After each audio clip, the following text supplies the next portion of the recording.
ওকে, কেউ কোনো কথাবার্তা বলে না। এরা মনে হয় সবগুলাই চুপচাপ মানুষ।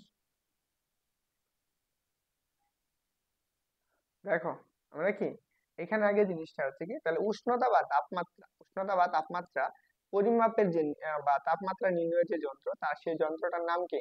থার্মোমিটার। যে যন্ত্রটা আছে সেটার নাম কি? থার্মোমিটার। এই থার্মোমিটার তৈরি করা হয়েছে কোন সূত্রের উপর ভিত্তি করে সেটা আমরা একটু দেখবো পরে। হ্যাঁ, চলো আমরা তাপমাত্রার পরিমাপ, তাহলে তাপমাত্রা কিভাবে পরিমাপ করে সেটুকু আমরা একটু দেখি। দেখো, তাপমাত্রার পরিমাপ, যে যন্ত্রের সাহায্যে কোনো বস্তুর তাপমাত্রা সঠিকভাবে পরিমাপ করা যায় বা এবং বিভিন্ন বস্তুর তাপমাত্রার পার্থক্য নির্ণয় করা যায় তাকে আমরা বলি কি? তাপমাত্রা। বা এই তাপমাত্রা পরিমাপের যন্ত্রের নামটাই হচ্ছে কি? থার্মোমিটার। থার্মোমিটার, বুঝতে পারছো? তাহলে এখান থেকে আমরা কি তাপমাত্রা পরিমাপ করার আগে কি থার্মোমিটারের সংজ্ঞাটা অবশ্যই লাগবে। তো অবশ্যই কি করে নাও। এন্ড হ্যাঁ, যারা ক্লাস করবা, ক্লাস তো করলা শুধু হইলো না, ক্লাসের যদি নোটটা না পাই তাহলে ওদেরকে কি বলবো, এত সহজ করে পড়াই দিতেছেন কি তুমি নোট লিখলে তো তোমার ক্ষতি নাই। একটা ভালো স্টুডেন্ট সবসময় নোট লেখার চেষ্টা করে। তো এখানে যদি খারাপ স্টুডেন্ট হতে চাও তাহলে তো অবশ্যই ওরকম হবে। আর হ্যাঁ, তোমরা আছো ক্লাসে 4 জন, ক্লাসে থাকার কথা কম করে হলো 10 জন। যাই হোক, দেখা যাক ক্লাস শেষ হোক তারপরে। ওকে, এটুকু গেল। তো পরে আসি আমরা তাপগতিবিদ্যার শূন্যতম সূত্র। তাপগতিবিদ্যার শূন্যতম সূত্র। এখানে আমরা দুইটা বস্তু রাখছি, এটা হচ্ছে আমাদের একটা M1 বস্তু, এটা ধরো M2 বস্তু, এটা হচ্ছে আমাদের M3 বস্তু। বলছে দুটি বস্তু যদি তৃতীয় কোনো বস্তুর সাথে তাপীয় সাম্য অবস্থায় থাকে তাহলে প্রথম উক্ত বস্তু দুটি পরস্পরের সাথে কি তাপীয় সাম্য অবস্থায় থাকবে, এটাতে তাপীয় সাম্য অবস্থায় থাকবে। তাহলে কি বুঝলাম, এখানে দুইটা বস্তু, যে বলছে হচ্ছে তিনটি যদি দুটি বস্তু যদি তৃতীয় কোনো বস্তুর সাথে কি তাপীয় সাম্য অবস্থায় থাকে, ধরে নাও আমাদের এই যে দুইটা বস্তু আছে, এই দুইটা বস্তু কি আছে তাপমাত্রা সমান। এটার কি আছে তাপ, এটার তাপ যা, এটার বস্তুটা তাপ কি সেম। আবার কি বলছে, এই M2 এই M1 বস্তুটার তাপ কি আবার এই বস্তুটার সাথে কি সমান, তাহলে এটার সাথেও কি এই বস্তুটার তাপ কি সমান। তাহলে আমরা এইখান থেকে কি বলতে পারি, তাহলে এই যে M1 বস্তুটার তাপ, যে যেহেতু M1 বস্তুর M2 বস্তুর ইকুয়াল কত M1 বস্তুর তাপ, এবং কি তাহলে M1 বস্তু ইকুয়াল কথা M3 বস্তুর তাপ। তাহলে দেখো তিনটা বস্তুর তাপ কি সমান না, তাহলে আমরা কি বলতে পারি M2 ইকুয়াল টু M1। তাহলে কি পরস্পর তিনটা বস্তু কি আছে তাপীয় সাম্য অবস্থায় আছে। তাহলে এটাকে আমরা বলতে পারি তিনটা বস্তু কি তাপীয় সাম্য অবস্থা। এই সাম্য অবস্থাটাকে আমাদের বলা হয় শূন্যতম সূত্র। এই তাপীয় সাম্য অবস্থাকে বলা হয় কি শূন্যতম সূত্র। বুঝতে পারছো?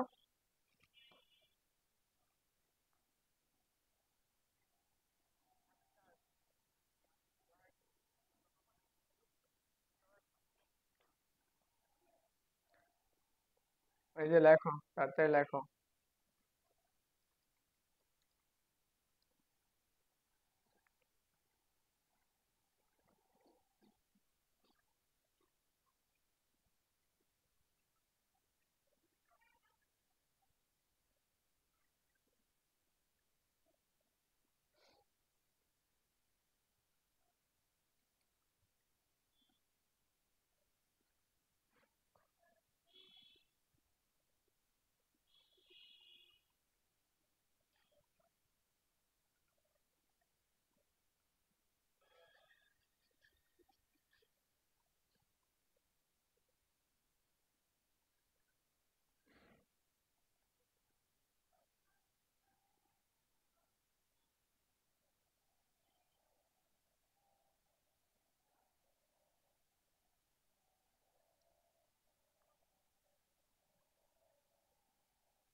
ওকে, হয়েছে।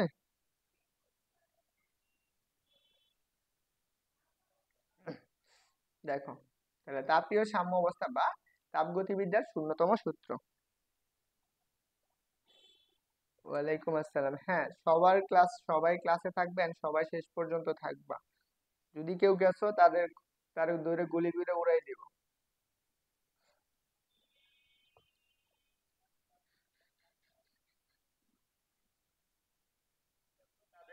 তাদের ধরে গুলি করে উড়াই দিব।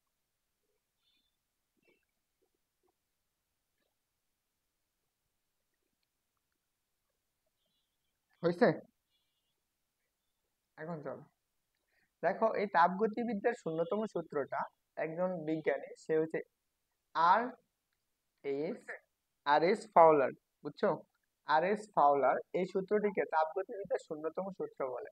এই সূত্রটিকে বলা হয় তাপগতিবিদ্যার শূন্যতম সূত্র নামে অবহিত করে। এটাকে বিজ্ঞানী আর এস ফাউলার। ওকে, দেখো তাহলে এই আর এস ফাউলার এই যে তাপগতিবিদ্যার যে শূন্যতম সূত্রের উপর ভিত্তি করে থার্মোমিটার তৈরি করেন। থার্মো কি করেন? থার্মোমিটার তৈরি করেন। মিটার তৈরি করেন, বুঝতে পারছো? আর এস ফাউলার এই তাপগতিবিদ্যার শূন্যতম সূত্রের উপর ভিত্তি করে কি করেন? থার্মোমিটার তৈরি করেন। এটা হচ্ছে এক ধরনের মেডিকেলের কোশ্চেন, তো অবশ্যই অবশ্যই এটা কি করবা? মাথায় রাখবা, বুঝতে পারছো? তো চলো আমরা পরবর্তী টপিকটা দেখি। এখন আসো উষ্ণমাত্রিক ধর্ম বা উষ্ণমাত্রিক পরিবর্তন। এখানে হচ্ছে উচ্চতা না, উষ্ণমাত্রিক, উষ্ণতার পরিবর্তন। দেখো, উষ্ণতার পরিবর্তনে যে বিশেষ ধর্মে নিয়মিতভাবে পরিবর্তন হয় এবং যে ধর্মের পরিবর্তন লক্ষ্য করে সহজে বা সূক্ষ্মভাবে উষ্ণতা নির্ণয় করা যায়, তাকে বলি আমরা কি? উষ্ণমাত্রিক ধর্ম। তো আমরা উষ্ণমাত্রিক ধর্ম জিনিসটা কি তোমরা কি কেউ বলতে পারবা?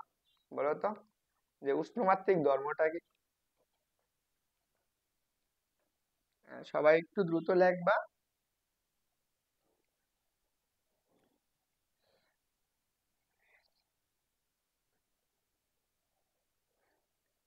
আমি এইসব আনাজ টানাজ পছন্দ করি না, এরা হচ্ছে এক ধরনের ভাইরাস।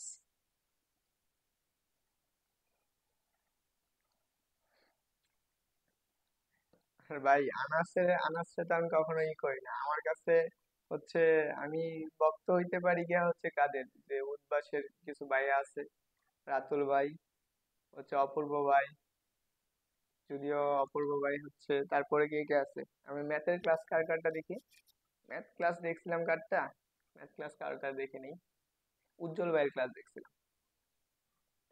তো এদের ভক্ত হতে পারি, এইসব আনাজ টানাজের ভক্ত না। দেখো, উষ্ণতার পরিবর্তন বা উষ্ণমাত্রিক ধর্ম। দেখো, উষ্ণতার পরিবর্তনে পদার্থ যে বিশেষ ধর্ম নিয়মিতভাবে পরিবর্তন হয় বা যে ধর্মের পরিবর্তন লক্ষ্য করে সহজে সূক্ষ্ম উষ্ণতা নির্ণয় করে। যেমন তুমি একটু চিন্তা করো, যদি কখনো এটাকে বলা হয় বরফ, ধরো এই পদার্থটা হচ্ছে বরফ, এখানে বুঝতেছো বরফ, আর এইখানে তুমি মনে করো বাষ্পীয় আছে, বাষ্পীয় পদার্থ আছে। তাহলে এখন বলো, এই যে দুইটা বস্তুর মধ্যে পার্থক্যটা কি? তুমি যদি এই বরফ বলো, তাহলে তুমি বুঝবা এটার মধ্যে কি তাপমাত্রাটা খুবই কম। তাহলে এটা তাপমাত্রা কত হতে পারে? 0°C। আর এইখান থেকে এটুকু বাষ্পীয় পরিণত হতে গেলে এই তাপমাত্রার পরিবর্তনটা কত হবে? এটা হচ্ছে 100°C। তাহলে দেখো, এখানে আমাদের কি একটা জিনিস থেকে আমরা বুঝতে পারতেছি না সহজেই, যে এদের উষ্ণমাত্রিক ধর্মের পরিবর্তন বা উষ্ণতার পরিবর্তনে পদার্থের বিশেষ ধর্ম পরিবর্তন হচ্ছে। দেখো, এই যে উষ্ণতা মানে তাপমাত্রার পরিবর্তনে 0°C তাপমাত্রা থেকে যখন 100°C তাপমাত্রায় রূপান্তর হয়ে গেল, তখন কি এই বরফটা কি হয়ে গেছে? বাষ্পে পরিণত হয়ে গেছে। এবং এই বাষ্পে যদি আমি কি করি, 0°C তাপমাত্রায় রূপান্তর করি, তাহলে তাহলে এইটুকু হচ্ছে কি, এইটা হচ্ছে আমাদের কি হবে? তখন কি বরফে রূপান্তর হয়ে যাবে। তো এই যে ধর্মটা যে আছে, এই ধর্মের পরিবর্তনটাকে আমাদের বলা হয় উষ্ণমাত্রিক ধর্ম। তো বুঝতে পারছো সবাই? And উষ্ণমাত্রিক ধর্মটা সবাই বুঝতে পারছো? বুঝতে পারছো? ওকে,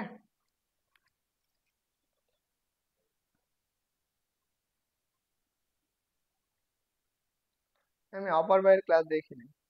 আমি চয়মন ভাইয়ের হচ্ছে ভিডিও দেখছিলাম মনে হয়, মাঝে মাঝে যখন একটু একটু সমস্যায় পড়ি, কিন্তু অন্যগুলো একটা দেখি না।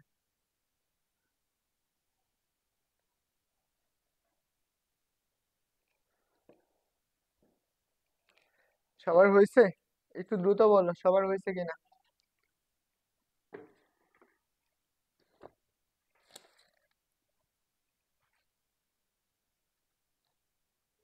তাহলে আমরা পরবর্তীটা দেখি। নিম্ন স্থির বিন্দু এন্ড ঊর্ধ্ব স্থির বিন্দু, এইগুলা একটু গুরুত্বপূর্ণ, এগুলো আমাদের লাগবে।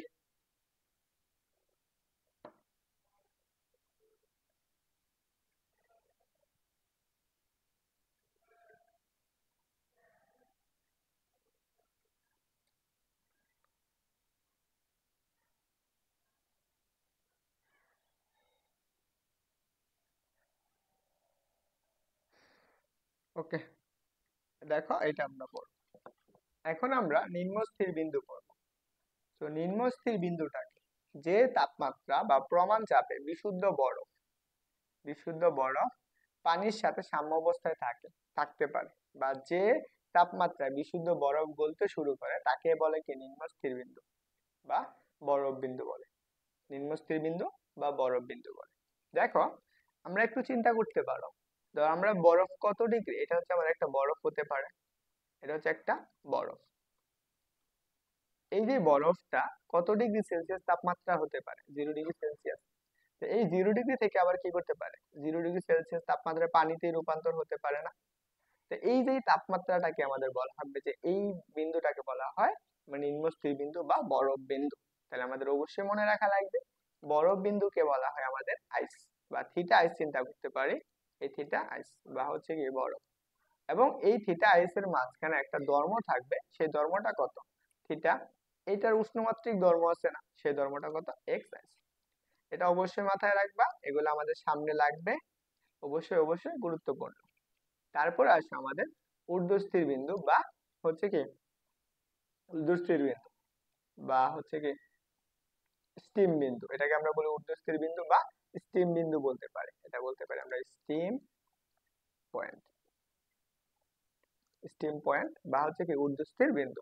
দেখো, যে তাপমাত্রা বা প্রমাণ চাপে যে তাপমাত্রা বা প্রমাণ চাপে বিশুদ্ধ পানি জলীয় বাষ্পের সাথে সাম্য অবস্থায় থাকতে পারে, বিশুদ্ধ পানি জলীয় বাষ্পের সাথে সাম্য অবস্থায় থাকতে পারে, বা যে তাপমাত্রায় বিশুদ্ধ পানি জলীয় বাষ্পে পরিণত হতে শুরু করে তাকে আমরা কি বলবো, ঊর্ধ্বস্থির বিন্দু বা স্টিম বিন্দু বলে। তাহলে এখন চিন্তা করতে পারো যে আমার কাছে এখানে একটা পানির পাত্র আছে, এখানে আমরা পানি আছে, এই পানিটাকে আমরা যখন কি করব, তাপ দেব এই পানিতে। এই তাপ দেওয়ার ফলে এই পানিটা কি হয়ে যাবে, এক ধরনের কি, ধরো 100 ডিগ্রি সেলসিয়াস তাপমাত্রা কি আছে, পানিতে আছে। যখন 100 ডিগ্রি সেলসিয়াস তাপমাত্রা পানি থেকে আরেকটা রূপান্তর হবে, সেটা কিসে রূপান্তর হতে পারে, সেটা হতে পারে গিয়ে হচ্ছে বাষ্পে রূপান্তর হতে পারে, বাষ্পে। সেটা কত ডিগ্রি সেলসিয়াসের, 100 ডিগ্রি সেলসিয়াস তাপমাত্রা। তাহলে দেখো, এই একই তাপমাত্রা মানে কি, তারা কি একই অবস্থায় সাম্য অবস্থানে আছে। এখানে এসে কি হয়ে গেছে, এটা একটু, এটা ছিল কত, তরল পদার্থ, এইখানে আমরা কি ছিল, তরল। আর এখানে কি হয়ে গেছে, আমাদের গ্যাসীয় বা বাষ্পে রূপান্তর হয়ে গেছে। তাহলে চিন্তা করতে পারো না, এই পদার্থটাকে একটা কি আছে, ধর্মের পরিবর্তন হয়েছে বা উষ্ণমাত্রিক ধর্মের পরিবর্তন করছে। তাহলে এখন চলো, এটাকে আমরা বলা হয় কি স্টিম বিন্দু বা ঊর্ধ্বস্থির বিন্দু। তাহলে ঊর্ধ্বস্থির বিন্দুর ক্ষেত্রে আমরা কি লিখতে পারবো, সেই তাপমাত্রা লিখবো থিটা স্টিম, এবং কি এর উষ্ণমাত্রিক ধর্মটা আমরা লিখতে পারবো, সেটা হচ্ছে কত, হচ্ছে এক্স স্টিম। ওকে, আশা করি এটুকু তোমাদের ক্লিয়ার হয়েছে। তো সবাই দ্রুত জানাবা।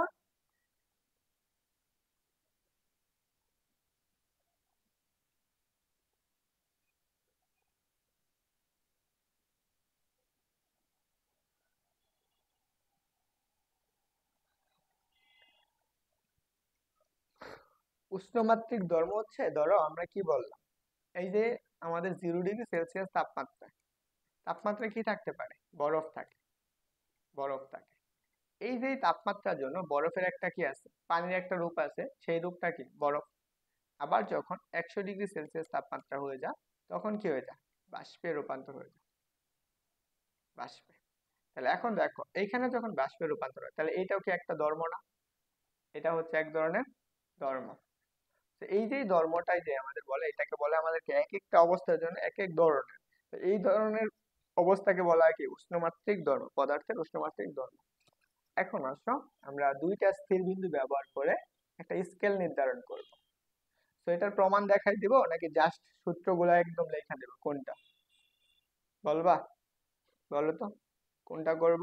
এটার একদম সূত্রটুকু লেখা দিব না জাস্ট প্রমাণটুকু সহকারে করে দিব।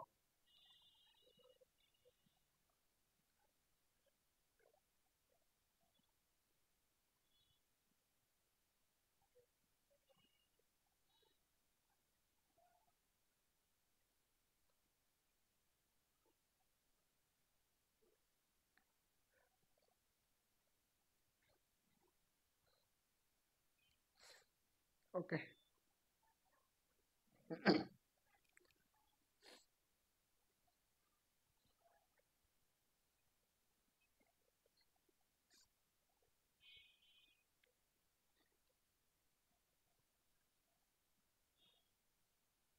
চলো তার আগে আমরা একটা স্কেল আঁকে ফেলি। কেমন? তিনটা স্কেল আঁকবো। এটা হচ্ছে একটা স্কেল। আচ্ছা, আমরা এটা আলাদা একটা পেজ আঁকতেছি।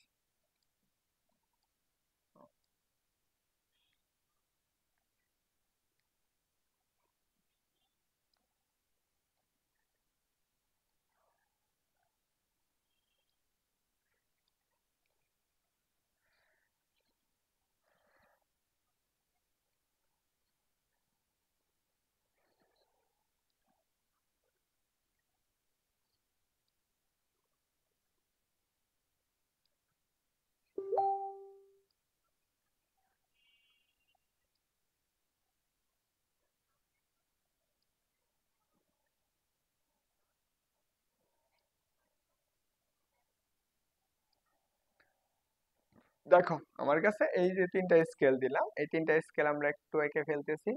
খুব সুন্দর করে আঁকলাম এই তিনটা স্কেল। একটা, দুইটা, আর এটা হচ্ছে কত, তিনটা। ধরুন আমরা স্কেল আছে, এটা হচ্ছে আমাদের একটা স্কেল। তোমরা কি কারো শরীরে কখনো জ্বর মাপতে দেখছো? দেখো এই স্কেলটা হচ্ছে আমাদের সেলসিয়াস স্কেল, এটা হচ্ছে আমাদের ফারেনহাইট স্কেল, এটা হচ্ছে কেলভিন স্কেল। এটা হচ্ছে একটা মাপার একটা আরেকটা স্কেল। ধরো আমরা এসে একটা স্কেল ধরলাম, হ্যাঁ।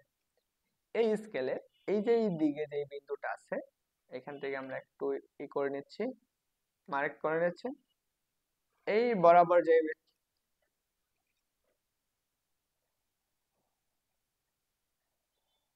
দেখো এই যে স্কেলটা আবার এইখানে একটা মাত্রা আছে, এটা হচ্ছে আমাদের ঊর্ধ্বস্থির বিন্দু, এটা হচ্ছে আমাদের আইস বিন্দু। আইস বিন্দু, এটা হচ্ছে আমাদের কি স্টেম বিন্দু। স্টেম বিন্দু। দেখো এই অবস্থায় যে এখন আছে, যখন আমরা আইস বিন্দু আছে তখন এই এক একটার জন্য এক এক রকম ধর্ম থাকে। যেমন আমাদের কি একটার জন্য কি থাকবো, এখন আসো এইখান থেকে প্রত্যেকটার জন্য এক একটা ক্ষুদ্র ক্ষুদ্র গড় করে ভাগ করে কয়টা ভাগ করা হয়েছে, এখান থেকে 100টা ভাগ করা হয়েছে, মানে কি 100 সংখ্যায় বিভক্ত করা হয়েছে। 100 সংখ্যায় বিভক্ত করা হয়েছে, বা আমরা এখানে এখন 100 না বলে এটাকে আমরা বলতে পারি n সংখ্যক ভাবে কি করা হয়েছে, বিভক্ত করা হয়। দেখো যখন আমাদের এই জায়গায় চিন্তা করো, এটা তো আমাদের বড় বিন্দু। এই বিন্দুর জন্য যখন তাপমাত্রাটা নিব তখন কি হবে, সেই তাপমাত্রাটা হবে আইসি। তাই এর জন্য উষ্ণমাত্রিক ধর্ম থাকবে না একটা, সেই ধর্মটা কত, এক্স আইসি। তাহলে এর জন্য আমরা কি তাপমাত্রা কোনটা নিব, তাপমাত্রা হচ্ছে থিটা স্টিম, আর এর জন্য উষ্ণমাত্রিক ধর্ম কত, এক্স স্টিম। দেখো এইটুকু অবশ্যই অবশ্যই মাথায় রাখা লাগবে। এখন আসো যেটা আমাদের সবচেয়ে গুরুত্বপূর্ণ বিষয়,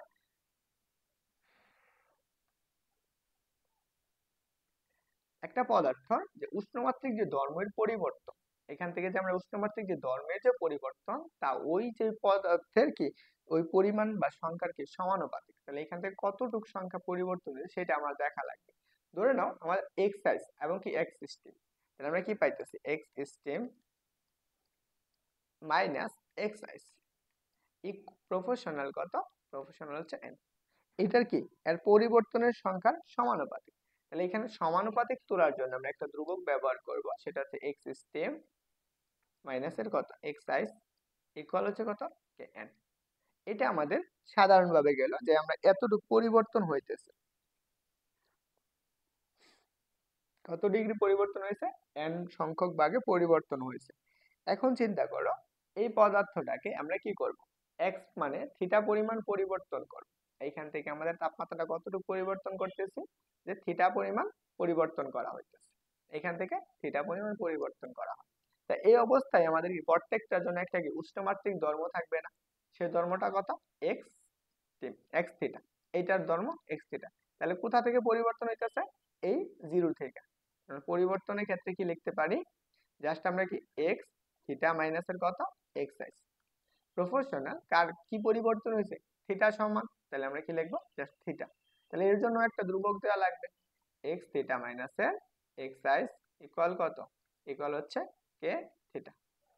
বুঝতে পারছো?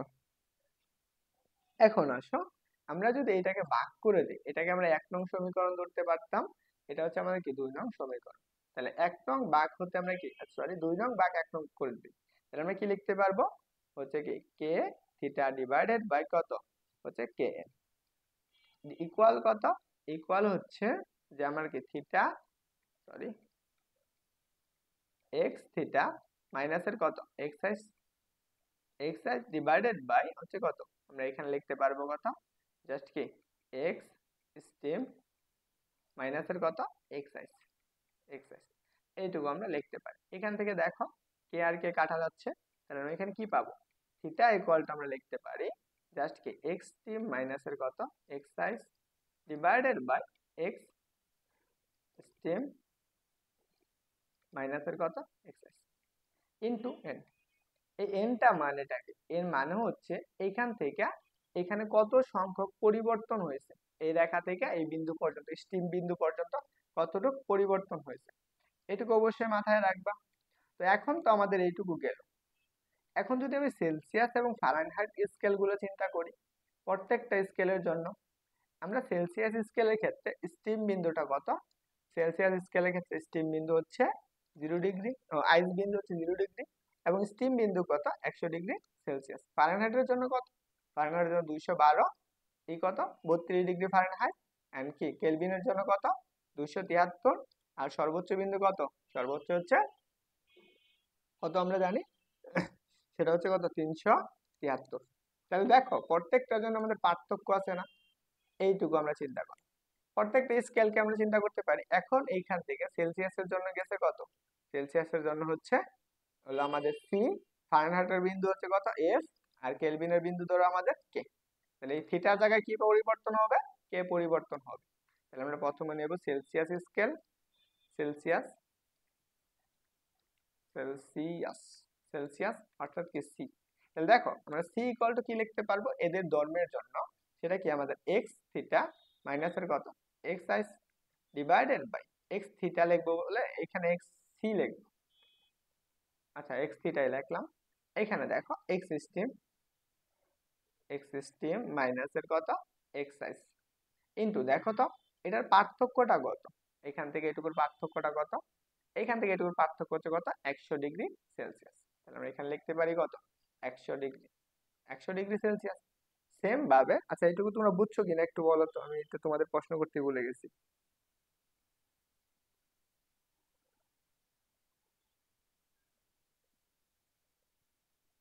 তো সবাই বুঝছো, আমি তো খালি পড়াই যাচ্ছি, তোমাদের প্রশ্ন করতেছি না, এটুকু সবাই বুঝছো। সুরাইয়া ওয়ালাইকুম আসসালাম। এটা তোমাদের বইয়ে দেওয়া নাই, বুঝতে পারছো।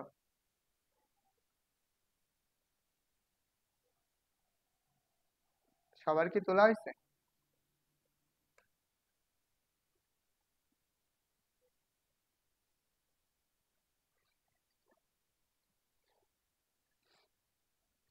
চলো, আশা করি সবারই তোলা হয়েছে। এখন আসো আমাদের কি ফারেনহাইট স্কেলের জন্য যদি আমরা একটু দেখি, যে Fahrenheit scale, Fahrenheit Fahrenheit scale, দেখো ফারেনহাইট স্কেলের ক্ষেত্রে আমরা কি লিখবো, সি এর জায়গায় শুধু এফ ইকুয়াল এক্স কত থিটা মাইনাসের কত এক্স আই ডিভাইডেড বাই কত, ডিভাইডেড বাই কত এক্স স্টিম মাইনাসের কত এক্স আই। দেখো তো এই ফারেনহাইট স্কেলের ক্ষেত্রে পার্থক্য কতটুকু, এখান থেকে এটুকুর পার্থক্য কত আসবে 180, এখান থেকে এটুকুর পার্থক্য হচ্ছে কত 180, এখানে কত লিখবা 180 ডিগ্রি, 80 ফারেনহাইট। দেখো তাহলে এইটুকু গেল। এখন আসো আমাদের কি কেলভিন স্কেলেরটা একটু চিন্তা করি, কেলভিন কেলভিন স্কেল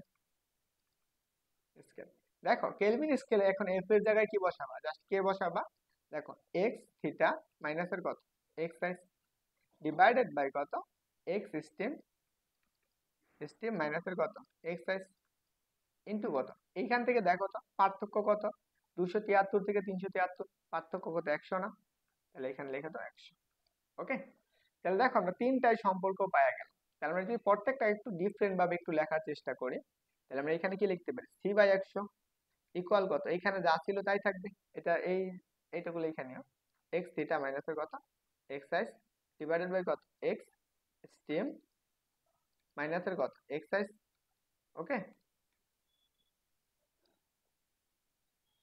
এসব এক্সকিউজ চলবে না, লেখা যেতে হয় সবার। তাহলে দেখো আমরা এইটার পরিবর্তে কি লিখতে পারি, কে বাই কত, আমরা লিখতে পারবো গিয়ে হচ্ছে কে ডিভাইডেড বাই 180। তাহলে আমরা এখানে কি লিখতে পারবো, কে ডিভাইডেড বাই কত 100 ইকুয়াল কত এক্স থিটা মাইনাসের কত এক্স সাইজ ডিভাইডেড বাই কত এক্স স্টিম মাইনাসের কত এক্স সাইজ। আর এই অংশটুকু থেকে আমরা কি লিখতে পারবো, এইখান থেকে লিখতে পারবো এফ ডিভাইডেড বাই কত 180 ইকুয়াল কত এক্স থিটা মাইনাসের কত x size divided by x steam মাইনাসের কত এক্স সাইজ। তাহলে দেখো প্রত্যেকটা জায়গায় কি x steam minus x size সবগুলার কি সমান না, তাহলে আমরা অতএব কি লিখতে পারি, এখানে দেখো আমরা অতএব লিখতে পারি যে F divided by 180 F divided by 180 equal কত, আমরা কি কে ডিভাইডেড বাই 100 এবং কি লিখতে পারি, এখান থেকে আমরা লিখতে পারি কত, এইখান থেকে আমরা লিখতে পারি সেটা হচ্ছে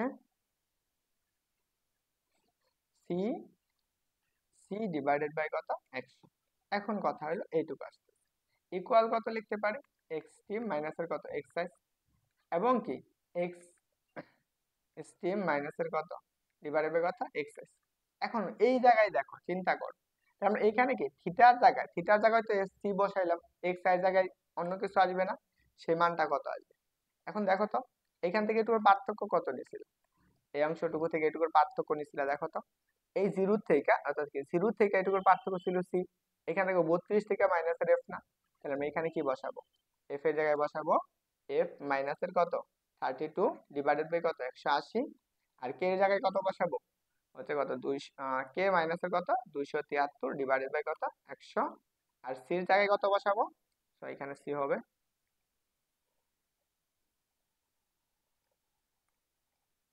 3/100। তাহলে দেখো এখানে সি এর জায়গায় বসাবো কত, সি এর জায়গায় হবে তাহলে সি মাইনাসের 0 ডিগ্রি ডিভাইড বাই 100 ইকুয়াল কত এক্স থিটা মাইনাসের কত এক্স এক্স আর এখানে কত এক্স স্টিম মাইনাসের কত এক্স এক্স। এত একটা ম্যাথ বড় বাড়াইলাম, উদয় প্রমাণ না করলেও চলতো। তাহলে আমরা এখান থেকে কি পাবো, এখান থেকে আমরা একটা সূত্র পাবো সেটা কত c/5 ইকুয়াল কত কে মাইনাস হচ্ছে এফ মাইনাসের কত 32 ডিভাইডেড বাই 9 ইকুয়াল আসবে কত এফ কে মাইনাসের কত 273 ডিভাইডেড বাই 5 এইটুকু আসবে। এটা একটা সূত্র এবং এটা আরেকটা সূত্র।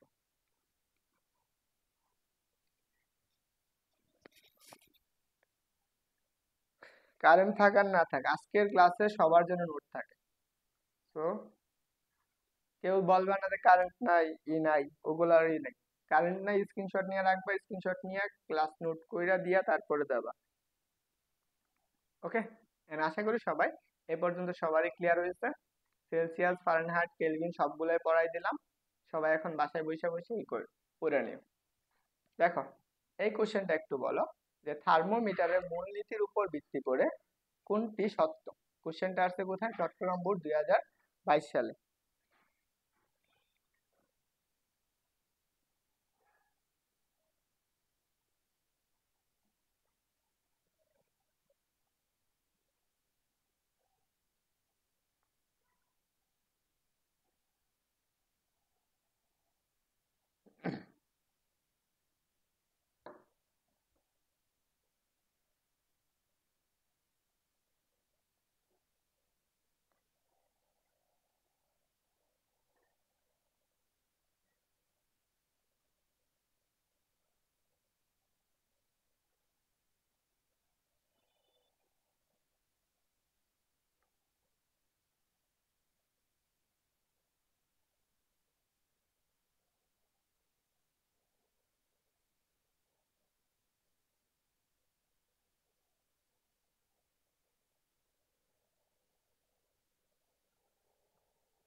সত্য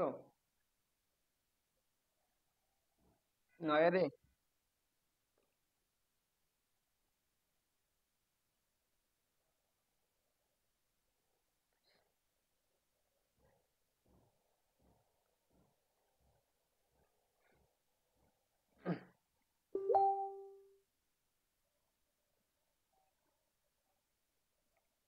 দেখো সবাই ভুল করছে, সবারই ধরে মার দেওয়া উচিত।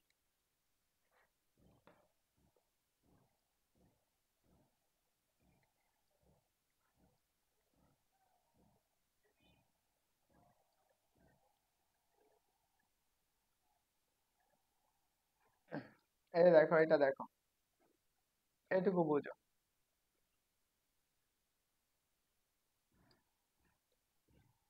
এখানে আমরা কি লিখতে পারি, যে এই অংশটুকু যে আছে তার মানে স্কেল থেকে পার্থক্য কতটুকু নেওয়া হয়েছে। এই স্কেলটা চিন্তা করো, যে আমাদের এই স্কেলটা যে আছে, এখান থেকে আমরা চিন্তা করছিলাম কি, এটা হচ্ছে আমাদের কি থিটা অবস্থানে ছিল, এটা ছিল থিটা অবস্থানে। তাহলে থিটা অবস্থানে পার্থক্য কতটুকু, এই অবস্থান থেকে গেছে না, একদম আইস বিন্দু থেকেই তো গেছে। তাহলে এটা কি ছিল, আইস বিন্দু না? এটা কত ছিল, থিটা আইস। এদের পার্থক্য কত, অবশ্যই কি এইটুকুর মধ্যে। তাহলে এই জন্য আমাদের পার্থক্য হবে কি হচ্ছে কত, তো সেটা আমরা লিখতে পারবো থিটা মাইনাস থিটা আইস ডিভাইডেড বাই কত, কতটুকু পার্থক্য সংখ্যা এন। আর উপরে কি হবে, এক্স স্টেম, স্টেম মাইনাসের কত, এক্স আইস ডিভাইডেড বাই, কোনটা অ্যান্সার, সিরিয়াস পাবে। আচ্ছা, হ্যাঁ এ নাম্বার আনসার, না তো।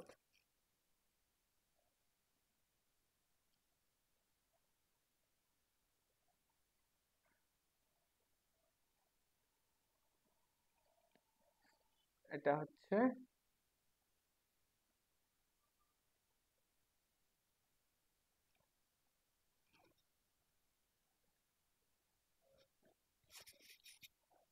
আচ্ছা এখানে কি আমি ভুল করছি, এই তো।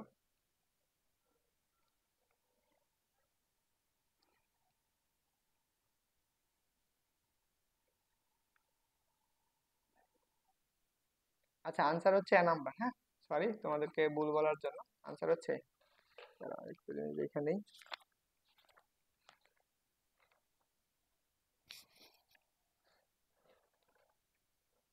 ওকে, আনসার হচ্ছে,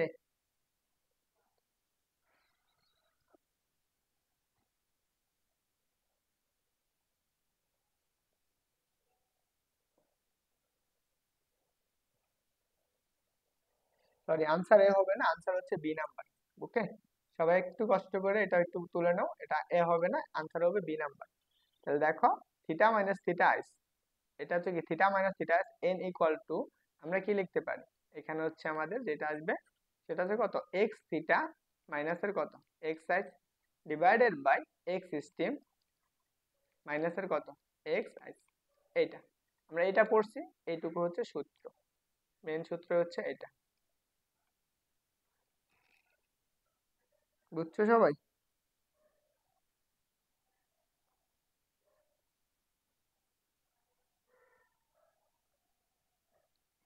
কিভাবে হলো, এই যে এই চিত্রটা বুঝো, এই এইটুকু বুঝো, এটা কিভাবে করছি সেটা একটু আগে চিন্তা করো।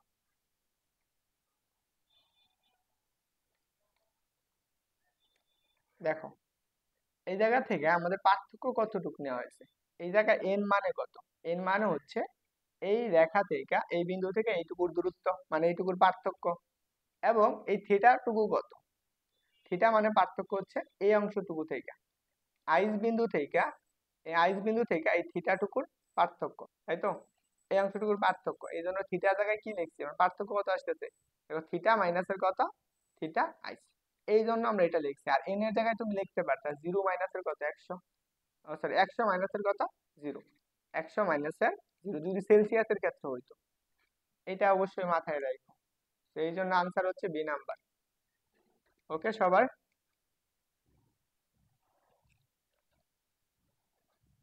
চলো আমরা সেলসিয়াস স্কেলারটা দেখে ফেলছি, ফারেনহাইট স্কেলারটাও দেখছি, এটাও দেখছি। তারপর হচ্ছে কি, পারদ স্কেলারটাও একটু বাসায় দেখে নিও। এই যে তৈরি বিন্দুটা দেখো,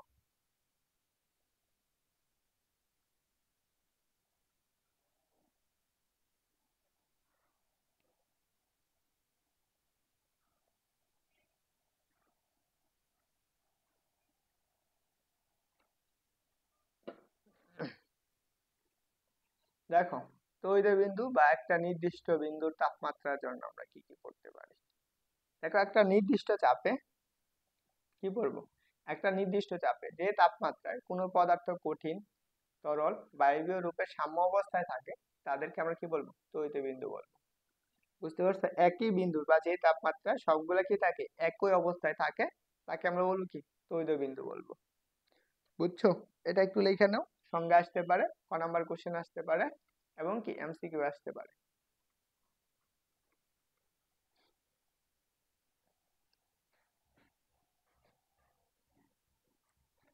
এক একটা চ্যাপ্টারে দুইটা করে ক্লাস নিয়ে বলছিলাম, যে এক একটা বড় বড় চ্যাপ্টার। তোমরা কেউ দিনও পড়তে পারবা? তোমরা সকালে সকালে 8টা থেকে 10টার মধ্যে, সকাল 8টা থেকে 10টায় পড়ালে কেমন হয়?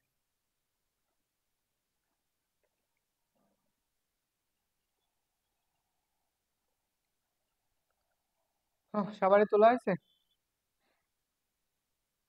তারপরে যে তিথি, সুরাইয়া, মাইশা, তোমরা কি আছো? লাবণী, ইসি, সৌরভ, জিশান, আকাইদ না কি জানি একটা নাম ছেলের, ওই ছেলে আছে?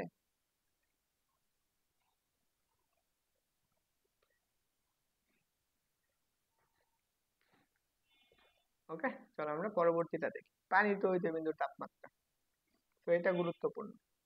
পানির তড়িৎ বিন্দুর তাপমাত্রা, ট্রিপল পয়েন্ট অফ ওয়াটার। এখানে পারস্তম্ভ পারস্তম্ভ চাপ কত? চাপটা হচ্ছে কত? 4.58 মিলিমিটার মার্কারি। এটা অবশ্যই মাথায় রাখবা, যে তাপমাত্রায় বিশুদ্ধ বরফ, পানি ও জলীয় বাষ্প একটি তাপীয় সাম্য অবস্থায় থাকে তাকে আমরা কি বলবো, পানির তড়িৎ বিন্দু বলবো। এখন কথা হলো, এই পানির তড়িৎ বিন্দুর তাপমাত্রাটা কত? সেই ক্ষেত্রে তাপমাত্রা হচ্ছে টিআর, ট্রিপল বন্ড টেম্পারেচার। দেখো, এই ক্ষেত্রে তাপমাত্রা হচ্ছে কত, 273.16 কেলভিন। অনেক বই এরকম দেওয়া আছে 273.15 কেলভিন। যদি কখনো এইটা দেওয়া থাকে তাহলে অবশ্যই কি আনসার এইটা, এইটুকু হচ্ছে, এটুকু, এটা। তো তুলতে পারতেছো না, তাহলে সবাই কি একই এলাকায় থাকো? সবারই কারেন্ট নাই? আমি বুঝতেছি না। হ্যাঁ, and সবার যেন নোট করা থাকে। তো যত কাহিনী বলো, যদি নোট না দাও তোমাদের পরীক্ষা নেব না। চলো, এখন আসো। ও, তারপরে আমাদের কি করা লাগবে, তাপীয় সমতাবাদ। এখানে আসো, এই কোশ্চেনটা একটু দেখি। থার্মোডাইনামিক তাপমাত্রা কত?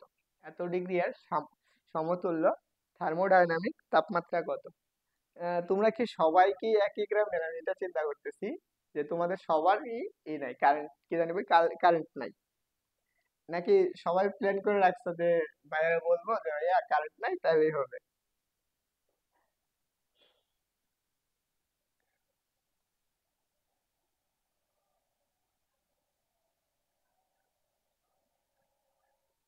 ও, পলাশ আছো? পলাশ,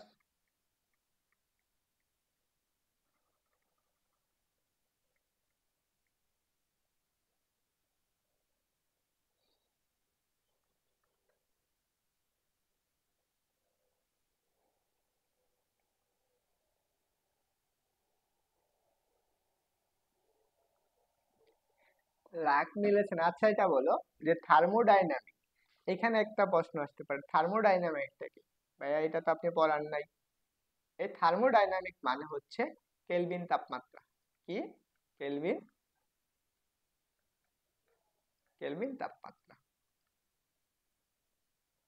কেলভিন তাপমাত্রা। এটা আমরা কিভাবে বের করতে পারি সেটা একটু দেখি। সবাই একটু দ্রুত ক্যালকুলেটর নিয়ে বসো, অবশ্যই অবশ্যই বের করে ফেলবা। এফ মাইনাসের কত, 32 ডিভাইডেড বাই কত, 9, ইকুয়াল কত, কে মাইনাসের 273 ডিভাইডেড বাই কত, 5। এখন দেখো, এফ এর মান বইলা দিছে 98.6, মাইনাসের কত, 32 ডিভাইডেড বাই 9, ইকুয়াল কত, কে মাইনাসের কত, 273, 73 ডিভাইডেড বাই কত, 5। গুণ করে দাও, আর গুণন করো। 98.6 ইন্টু কত, 5, মাইনাসের কত, 32 ইন্টু কত 5 ডিভাইডেড ইকুয়াল কত 9k মাইনাসের কত 273 ইন্টু কত 9। একটু দ্রুত বলো তো কত আসবে। আচ্ছা আমরা 9কে এক পাশে রাইখা সবগুলোর এক পাশে 9 8.6 ইন্টু 5 মাইনাসের কত 32 ইন্টু 5 প্লাস কত 273 ইন্টু কত 9 ইকুয়াল কত 9k। বলো কত আসছে। ওয়াও, একজন নিউ স্টুডেন্ট আসছে। তো সবাই ওকে সালাম দাও। সবাই একজন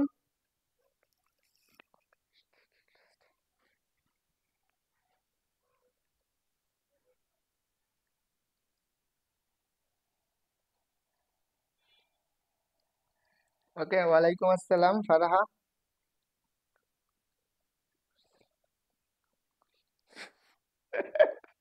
আচ্ছা একটু বলো কত আসছে, আনসার কত আসছে, আমার ক্যালকুলেটর খুঁজে পাচ্ছি না বুঝছো। কারণ আমার রুমে যে আসবে সে বলতে পারবে আমার জিনিসপাতি খুঁজে পাওয়া খুব কঠিন বিষয়। ক্যালকুলেটর খুঁজে পাচ্ছি না, তার জন্য দুঃখিত।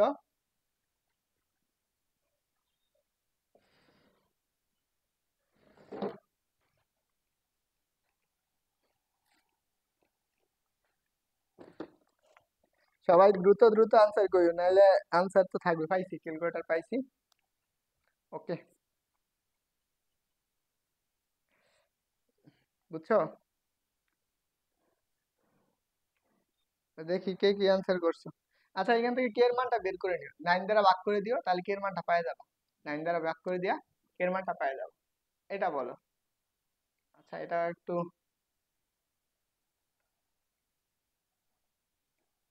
এই এক একজনে এক একটা বলা শুরু করে দিয়েছে। আচ্ছা আমি করি 9.8 সরছো। একজন বলছো ডি 6 ইন্টু 5 মাইনাস 32 ইন্টু 5 এত প্লাস 200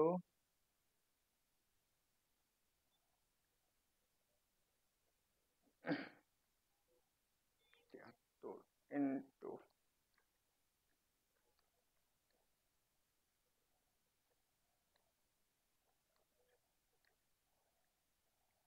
তো এটা আসবে কি হচ্ছে কে ইকুয়াল টু পাবো আমরা 310 এত কেলভিন।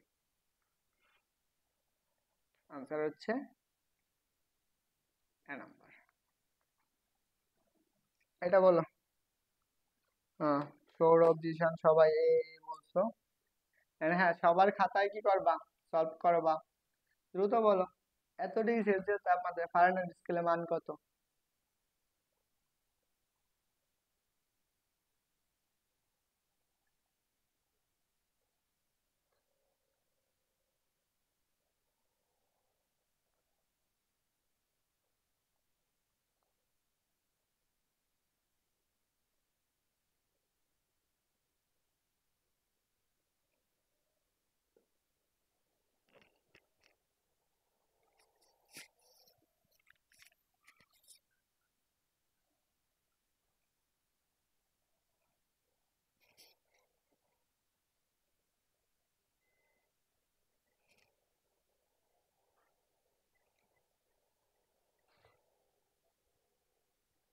আর হ্যাঁ সবাই বইলো যখন কারেন্ট চলে যায় ওদের আমার ল্যাপটপের একটু চার্জ দেওয়া দরকার। দ্রুত বলো দ্রুত। এগুলো যদি দেরি করো তাহলে তোমাদেরই দেরি হবে, শেষ করতে দেরি হবে। ক্লাস স্লাইড 60টা শেষ না করা পর্যন্ত ছাড়াছাড়ি নেই। 18টা গেছে, এখনো 40টা বাকি।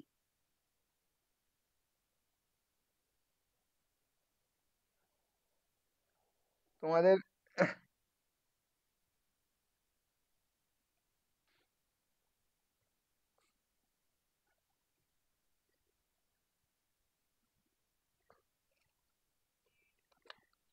হচ্ছে একজন বলছে, তারপরে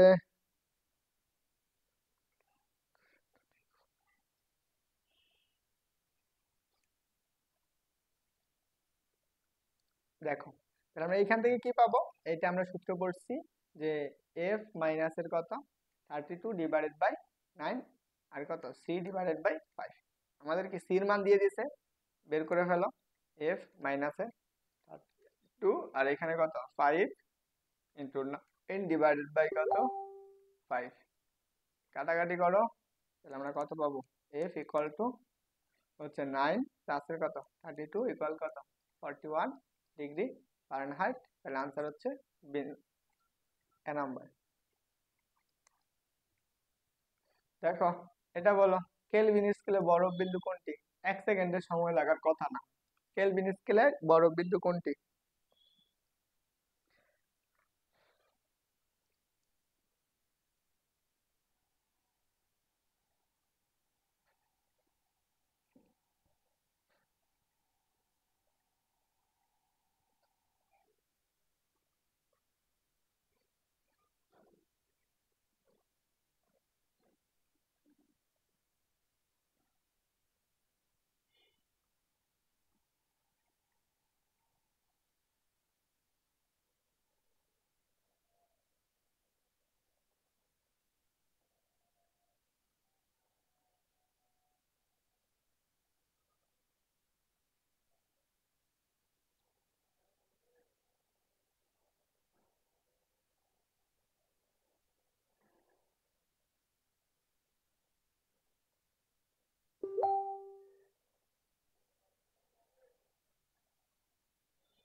এই নাম্বার বলে নিও। ডি ডি ডি সবাই বলতেছে ডি, হ্যাঁ ওকে, এটার আনসার হচ্ছে ডি নাম্বার। এটা হচ্ছে ডি। দেখো এখানে বুঝো, পানিতে হইতে বিন্দুর তাপমাত্রার নির্ভর করে পরম শূন্য তাপমাত্রা কত? পরম শূন্য তাপমাত্রা কত? এটা একটু হচ্ছে কোশ্চেন, যে পানির তড়িতের বিন্দুর তাপমাত্রার উপর নির্ভর করে পরম শূন্য তাপমাত্রা কত? দ্রুত আনসার করে ফেলো, সবার জন্য দ্রুত আনসার করে ফেলো।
সবাইকে ডি বলতেছো? নয়ের ডি? না, এখন আসো আমি একটু লিখে দিচ্ছি। পরম শূন্য তাপমাত্রা, পরম শূন্য তাপমাত্রা, তাপমাত্রা হচ্ছে 0 কেলভিন,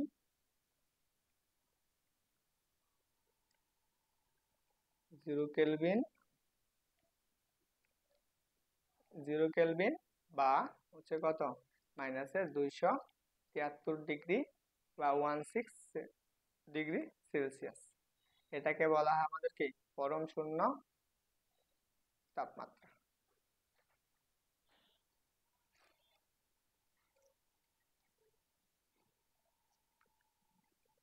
পরম শূন্য তাপমাত্রা।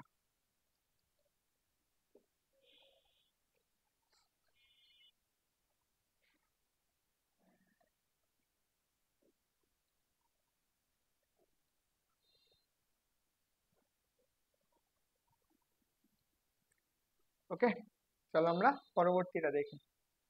বলছে কি, কোন তাপমাত্রায় দেখো, কোন তাপমাত্রায় সেলসিয়াস ও ফারেনহাইট একই পার্ট দেয়?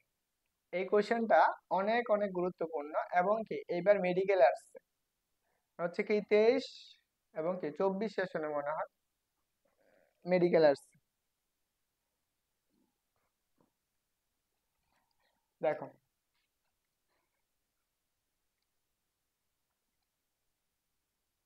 কি বলছে, সেলসিয়াস ও ফারেনহাইট স্কেলে একই পার্ট, মানে এমন একটা তাপমাত্রা দুইটা জায়গায় কি এই দুইটার মান কি হবে, সমান হবে। ধরে নাও আমরা সেলসিয়াস অর্থাৎ এফ এবং কি সি ইকুয়াল টু কত, এক্স, এরা কি করতেছে এই তাপমাত্রার একই পার্ট দেয়। তাহলে আমরা অতএব আমরা কি জানি, এফ মাইনাস এর 32 ডিভাইডেড বাই 9 ইকুয়াল কত, সি বাই 5। তাহলে দেখো এরা কি সবাই কি করবে, একই পার্ট দিবে, এটা সবার মুখস্থ হয়ে গেছে, এটা আমি শিওর। তাহলে দেখো এখানে আমরা কি লিখবো, এক্স মাইনাসে কত 32 ডিভাইডেড বাই কত 9 ইকুয়াল কত, এক্স ডিভাইডেড বাই 5।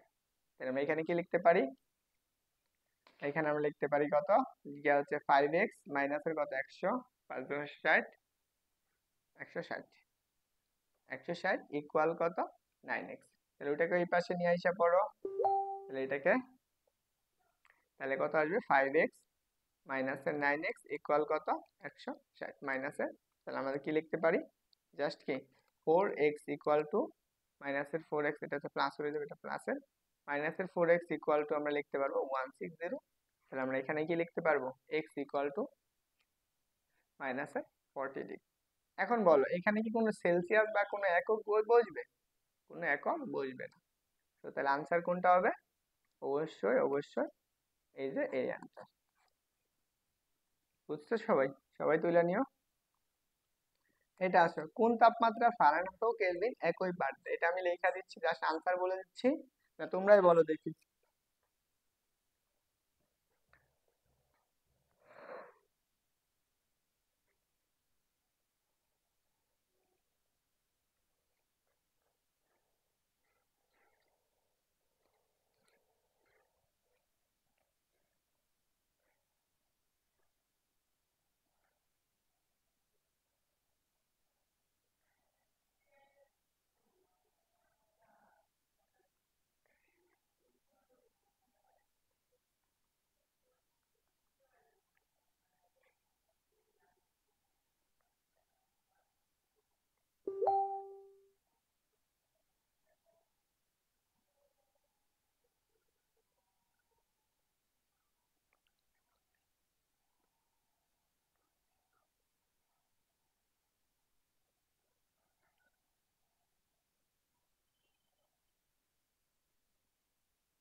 দেখো এটার আনসার হচ্ছে কোনটা, এটার আনসার হচ্ছে এ নাম্বার,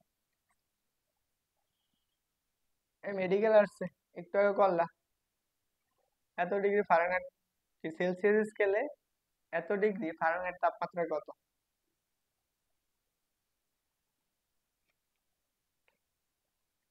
এটা একটু বের করো বাসায়, এটা হচ্ছে হোমওয়ার্ক, মেডিকেলের কোশ্চেন। এই যে থার্মোডাইনামিক করাইলাম না একটু আগে, সেটা দেখো, ঢাকা বোর্ড 2021, ময়মনসিংহ বোর্ড 2021, বের করে ফেলাইও। এটা একটু আগে করছি, সেটা কত, 310।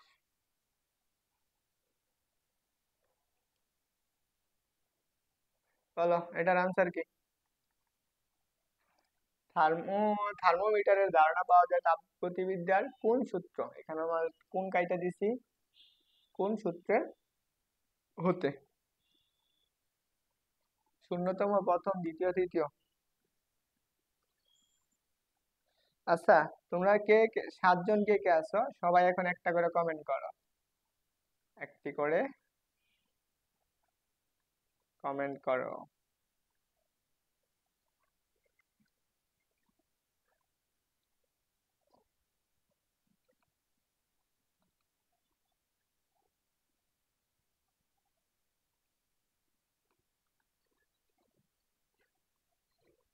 আচ্ছা, তোমাদের কাছে কি মনে হয় ক্লাস করে কি তোমরা উপকৃত হইতেছো?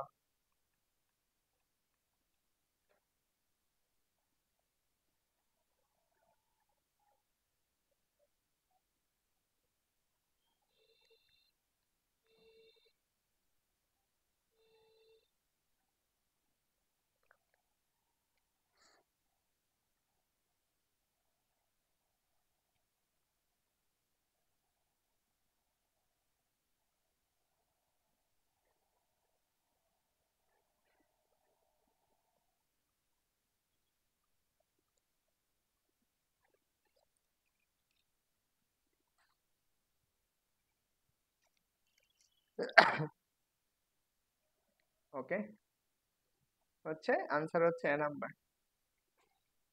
আরেকজন বলছে আপনাকে দেখে উপকৃত হচ্ছে। আমাকে দেখে উপকৃত হওয়ার তো কিছু দেখি না ভাই।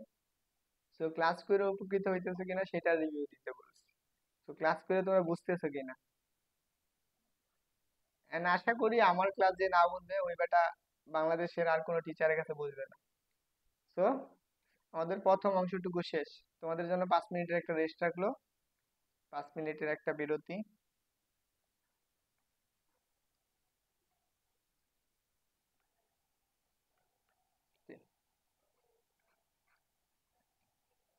বুঝছো, তোমাদের জন্য 5 মিনিটের একটা বিরতি রইলো। এখন একটা এই জিনিস খুলবো, বুঝছো, তোমাদের একটু।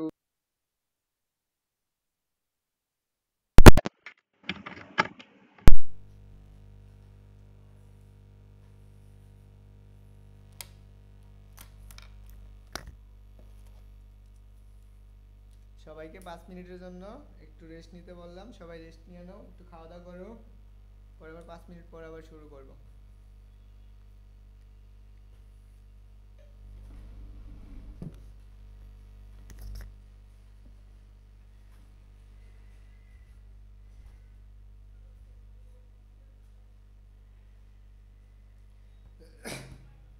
এই 10 মিনিট দিলে মিয়া পরে সারাদিন লাগবে মিয়া।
দেখি কে কে আসছো বলো।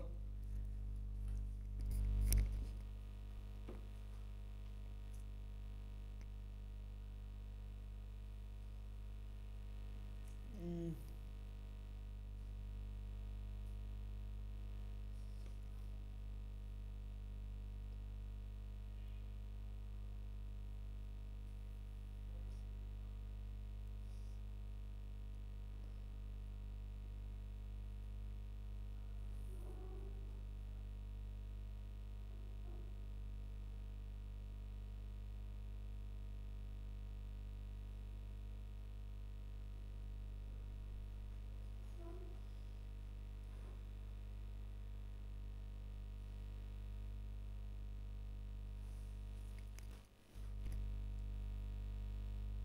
ওই কে কে আসছো বলো, দ্রুত বলো। 4 জন, কে কে আছো?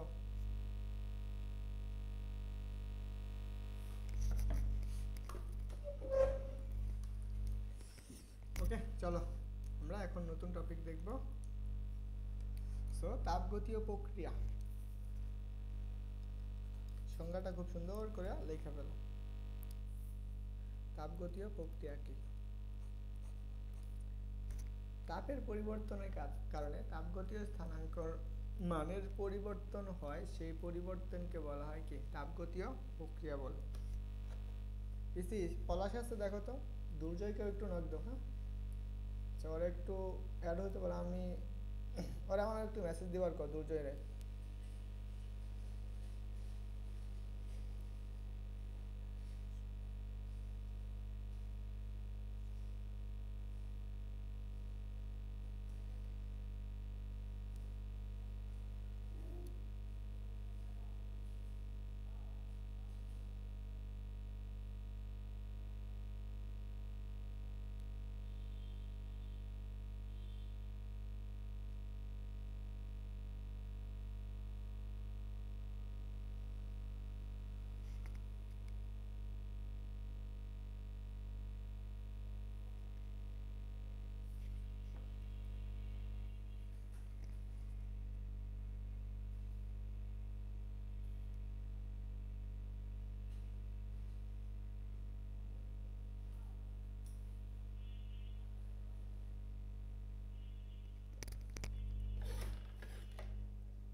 দেখা হয়েছে সবার?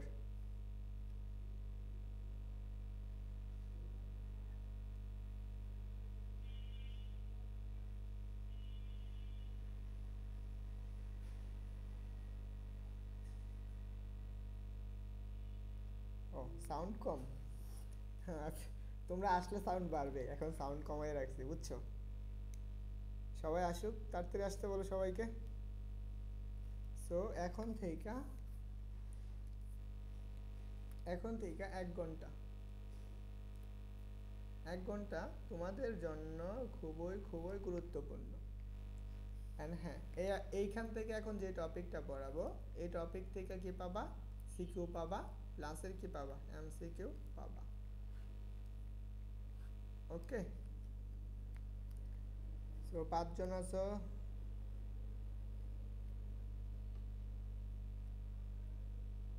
আর হ্যাঁ, তোমরা কিন্তু তোমাদের যে বন্ধু বান্ধব আছে তাদেরকে যুক্ত করতে পারো। এত কম টাকায় এত ভালোই পাইতেছে। সবাই তোমাদের দু একটা বন্ধু বান্ধব অ্যাড করে ফেলে। বেশি না, এক একজনে 4 জন করে বন্ধু ভর্তি করে ফেলো, এক একজনে 4 জন করে ভর্তি করায়। 4 জন করে ভর্তি করায়ও। এবং কি ফিজিক্সে, ফিজিক্স সেকেন্ড পার্টে, অ্যান্ড আশা করি এমসিকিউ প্লাস সিকিউ এ কোনো সমস্যা পাবে না। এমনকি বেসিক তো একদম ক্লিয়ার হয়ে যাবে, অ্যাডমিশনে সরকার একদম ক্লিয়ার করে দিব। বুঝতে পারছো? চলো।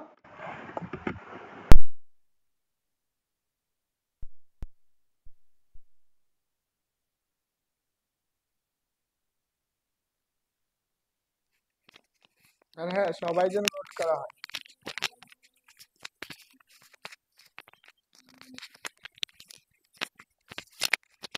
Yeah.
সবার তোলা হয়েছে?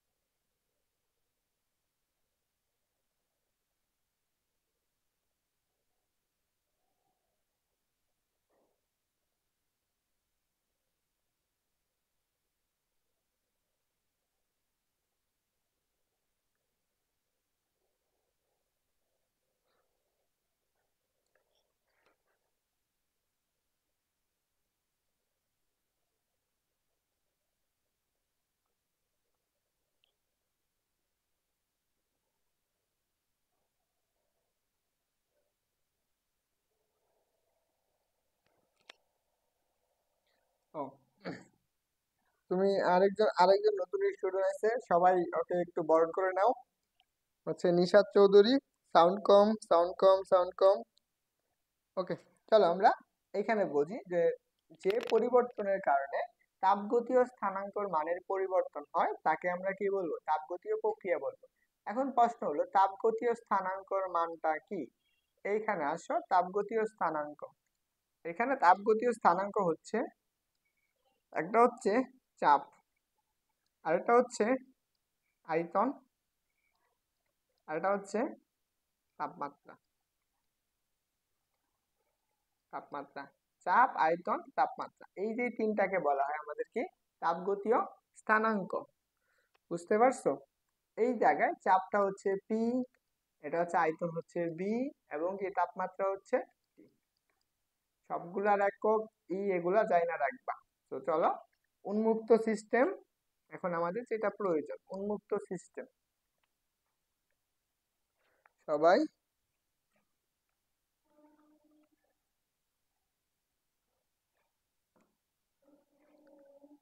চলো, উন্মুক্ত সিস্টেম বা ওপেন সিস্টেম।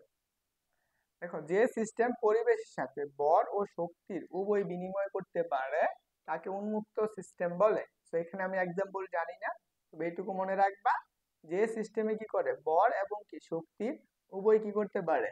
বিনিময় করতে পারে, তাকে বলা হয় কি? উন্মুক্ত সিস্টেম। তারপর হচ্ছে বদ্ধ সিস্টেম। তো বদ্ধ সিস্টেমটা কি? যে সিস্টেমে শুধুমাত্র শক্তির বিনিময় করতে পারে, কি করতে পারে? শক্তির বিনিময় করতে পারে। তাহলে যে শক্তির বিনিময় করতে পারে কিন্তু বরের কোনো বিনিময় হয় না, তাকে আমরা বলবো কি? বদ্ধ সিস্টেম। তো এটাও একটু গুরুত্বপূর্ণ। তো বরের কোনো পরিবর্তন হবে না, সেটা হচ্ছে কি আমাদের কি?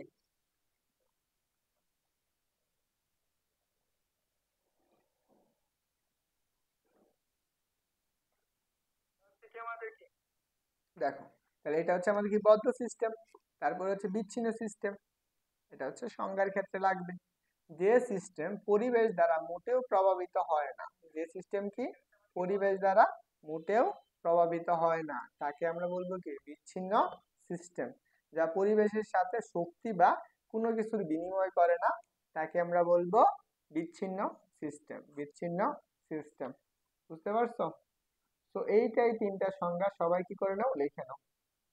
তো এটা একটা সংজ্ঞা, এটা একটা সংজ্ঞা লিখবা, এটা লিখবা, এইটুকু লিখবা, তারপর এটাও লিখবা।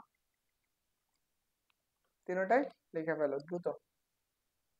আচ্ছা, কে কে আসো? চলো, আমরা এই সংজ্ঞাটুকু লেখা লাগবে না। অভ্যন্তরীণ শক্তি। আচ্ছা, আমরা অভ্যন্তরীণ শক্তি জিনিসটা কি সেটা একটু আমরা বোঝার চেষ্টা করি। ধরো, আমাদের কাছে একটা বস্তু আছে, এটা একটা চিন্তা করতে পারো, এটা একটা বোমা। এটা হচ্ছে একটা বোমা। দেখো, আমরা সচরাচর কি বোমার ভিতরে কি আছে আমরা কি জানি? হুম, জানি না। কিন্তু যখন এই বোমাটা বাস্ট হয়, মানে কি একদম ফুটে যায়, তখন কি করে? একসাথে কতগুলো কাজ করে? তাপ শক্তি উৎপন্ন করে। তাপ শক্তি। তারপরে কি করে? তারপর হচ্ছে শব্দ শক্তি উৎপন্ন করে। শব্দ শক্তি। দেখো, এই যে বোমাটার ভিতরে কি ছিল? ভিতরে, এটার ভিতরে একটা কি অভ্যন্তরীণ শক্তি ছিল। এটার ভিতরে অভ্যন্তরীণ অভ্যন্তরীণ শক্তি। ওকে, এর ভিতরে কি ছিল, একটা অভ্যন্তরীণ শক্তি ছিল। তো অভ্যন্তরীণ শক্তিটা কি, তাহলে আমরা এটা একটু বুঝে রাখি যে প্রত্যেক বস্তুর মধ্যে একটি সহায়ক শক্তি নিহিত থাকে যা কাজ সম্পাদন করতে পারে, যা অন্য শক্তিতে রূপান্তর হতে পারে। কিন্তু বস্তুর অণু, পরমাণু বা মৌলিক কণাগুলো রৈখিক গতি, স্পন্দন গতি বা আবর্তন গতি, তাদের মধ্যকার পরস্পর বলের কারণে উদ্ভূত শক্তিকে বলা হয় অভ্যন্তরীণ শক্তি। এটার ভিতরে, এই যে বোমার ভিতরে কি ছিল, অনেকগুলা কণা ছিল, অণু ছিল। এদের ভিতরে যে অণুগুলো আছে, এদের যে কণাগুলোর রৈখিক বেগ বা গতি আছে, এটার উপর ভিত্তি করে যে শক্তিটা উৎপন্ন হয়েছে, সেটা হচ্ছে আমাদের কি, অভ্যন্তরীণ শক্তি। তো এখান থেকে তেমন কিছু আসবে না, তবে এটা হচ্ছে সূত্রের জন্য মনে রাখা লাগবে। এখন আসো আমাদের মেন জিনিসটা, যেটা হচ্ছে তাপগতিবিদ্যার প্রথম সূত্র। এই প্রথম সূত্রতে কি কি ব্যবহার করা হয়েছে? তাপ, অভ্যন্তরীণ শক্তি ও কাজ। তার মানে কি, তাপগতিবিদ্যার প্রথম সূত্রতে কি কি লাগবে? তাপ লাগবে, অভ্যন্তরীণ শক্তি লাগবে, কাজ লাগবে। সবাই এটা একটু বুঝো।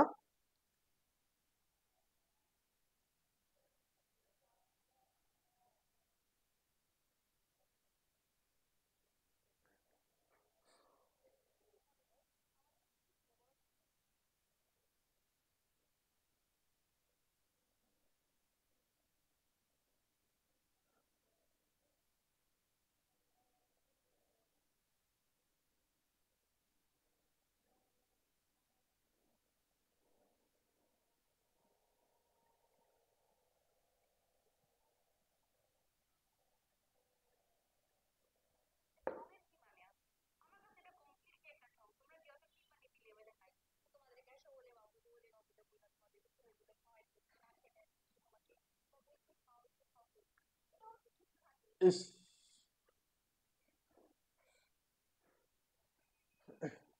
বুঝছো? দেখো, এখন আসো আমাদের কি করা লাগে।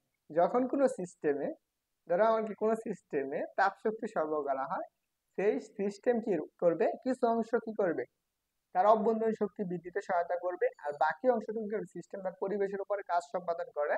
এটা হচ্ছে আমাদের কি, তাপগতিবিদ্যার প্রথম সূত্র। এখন আসো, যেহেতু তাপগতিবিদ্যার প্রথম সূত্রটা আমরা পড়তেছি, তো অবশ্যই এটা আমাদের মাথায় রাখা লাগবে। তাহলে ধরো এটা একটা আমাদের কি আছে, সিস্টেম। এটা হচ্ছে একটা সিস্টেম। এই সিস্টেম হচ্ছে আমাদের কি, একটা ইঞ্জিন চিন্তা করতে পারি, বা এটা একটা আমরা সিস্টেম বলতে পারি। এটা হচ্ছে একটা সিস্টেম। দেখো, এই সিস্টেমের ভিতর যখন আমরা তাপ প্রদান করব, এই সিস্টেমের ভিতর তাপ দিব, আমরা এখানে কি দিতেছি, তাপ দিতেছি, তখন এই সিস্টেমের ভিতর কি আছে, একটা অভ্যন্তরীণ শক্তি আছে না? এই যে অভ্যন্তরীণ যে শক্তিটা আছে, সে কি করবে, এই অভ্যন্তরীণ শক্তিটা কি করবে, বৃদ্ধি করবে। এইখানে শক্তি কি করবে, বাড়াবে। শক্তি কি করবে, বাড়াবে। এই অভ্যন্তরীণ শক্তির বাইরে যে একটা পরিবেশ আছে, সিস্টেমের বাইরে একটা কি আছে, পরিবেশ আছে। তো সে কি করলো, এই অভ্যন্তরীণ শক্তি বাড়ানোর পরে বাকি যেটুকু থাকলো, সে সেটা কি করলো, পরিবেশে দিয়ে দিল। এবং পরিবেশে দিয়ে, ধরো আমরা এটা কি ছিল, একটা বোমা ছিল, এই বোমার ভিতরে একটু তাপ তাপ দিচ্ছি, তাপ দেওয়ার ফলে কি হয়েছে, এটা একটু শক্তিটা বৃদ্ধি করছে, তখন ঠাস করে কি গেছে, বাস্ট হয়ে গেছে। বাস্ট হয়ে কি করছে, এখানে শব্দ তৈরি করে ফেলছে। দেখো, এই শব্দ তৈরি করা মানে কি, এখানে একটি কাজ করছে, একটা থেকে আরেকটাতে রূপান্তর হয়েছে। এখানে আমার কি করছে, সে পরিবেশের উপর কাজ করে, পরিবেশের উপর কাজ করে, কাজ করে। তাহলে আমরা এই তাপগতিবিদ্যার প্রথম সূত্র থেকে আমরা কি লিখতে পারতেছি, ধরো আমরা এটার উপর কতটুকু তাপ দিছি, সেটা দিছি আমরা ডি কিউ পরিমাণ তাপ দেওয়া হয়েছে। এর ভিতরে অভ্যন্তরীণ শক্তি কতটুকু বৃদ্ধি পাইছে, সে অভ্যন্তরীণ শক্তি বৃদ্ধি পাইছে গিয়ে হচ্ছে ডি ডিইউ। এবং কি এইটা পরিবেশের উপর কতটুকু কাজ করছে, সেই কাজ করতে গিয়ে হচ্ছে ডিডব্লিউ। তাহলে এখন বলো যে আমরা কি বলি, তাপগতিকের প্রথম সূত্র থেকে আমরা কি জানি, এটা একটু মনে রাখবা। এটা কি, সংরক্ষণশীলতার নীতি মেনে চলে। তাপগতিবিদ্যার প্রথম সূত্র হচ্ছে সংরক্ষণশীল শক্তি, সংরক্ষণশীলতার নীতি মেনে চলে। তাহলে আমরা এখানে কি লিখতে পারবো, এখানে লিখতে পারবো ডি কিউ ইকুয়াল কত, ডি ইউ প্লাসের কত, ডি ডব্লিউ। এটাই হচ্ছে আমাদের তাপগতিবিদ্যার প্রথম সূত্র। ওকে, বুঝতে পারছো? হ্যাঁ, সবাই বুঝছো?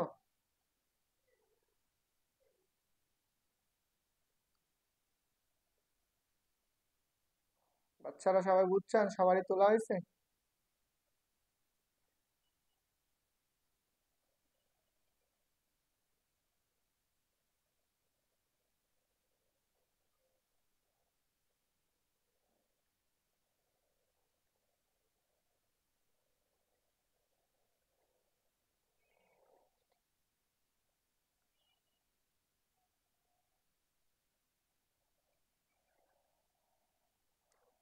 আরেকটা কথা তোমাদেরকে বলি, যারা আছো এখানে ক্লাস করতেছো, তোমরা তো ভাই একটা হেল্প করতে পারো, যে ভাইয়ার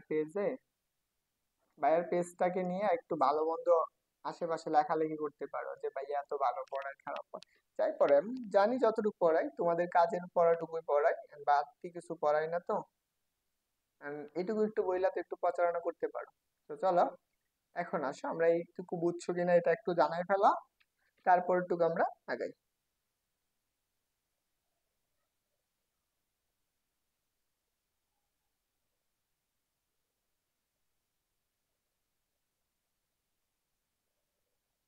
না, এখান থেকে কোনো সমীকরণ আসবে না, এটুকু মনে রাখলেই হবে।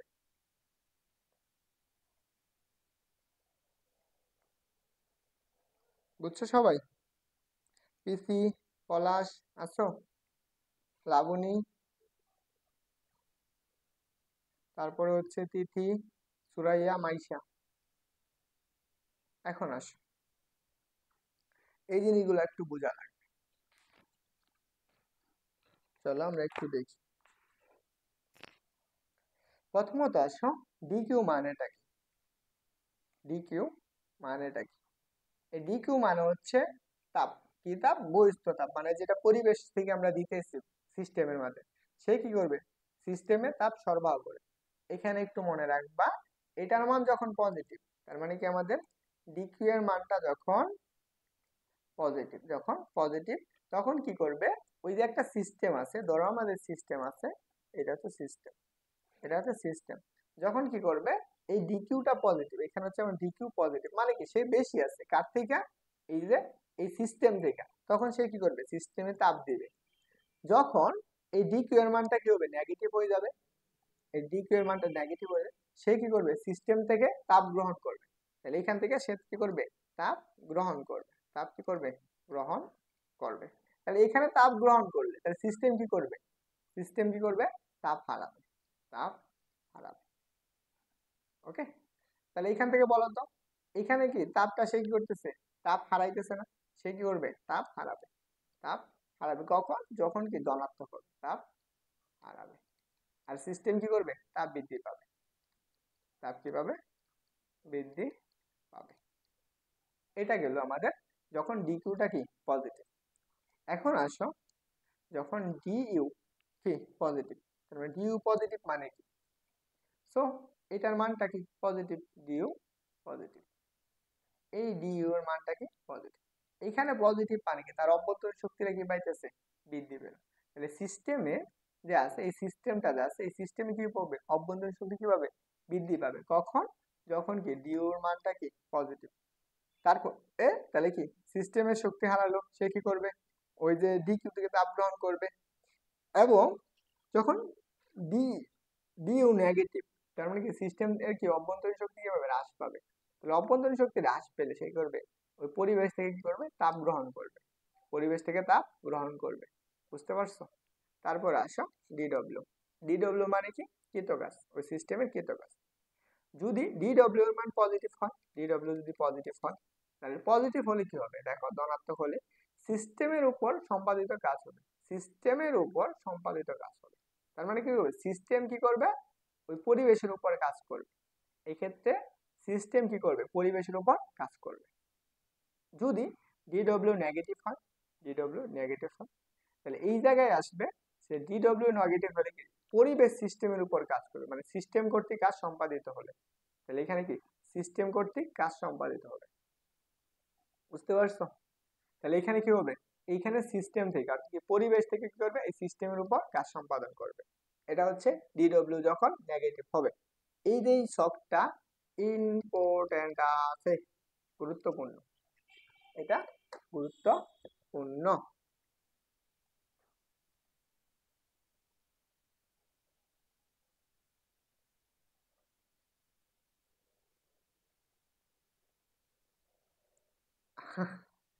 ভাই এখনো বাকি আছে জিশান, বুঝছো?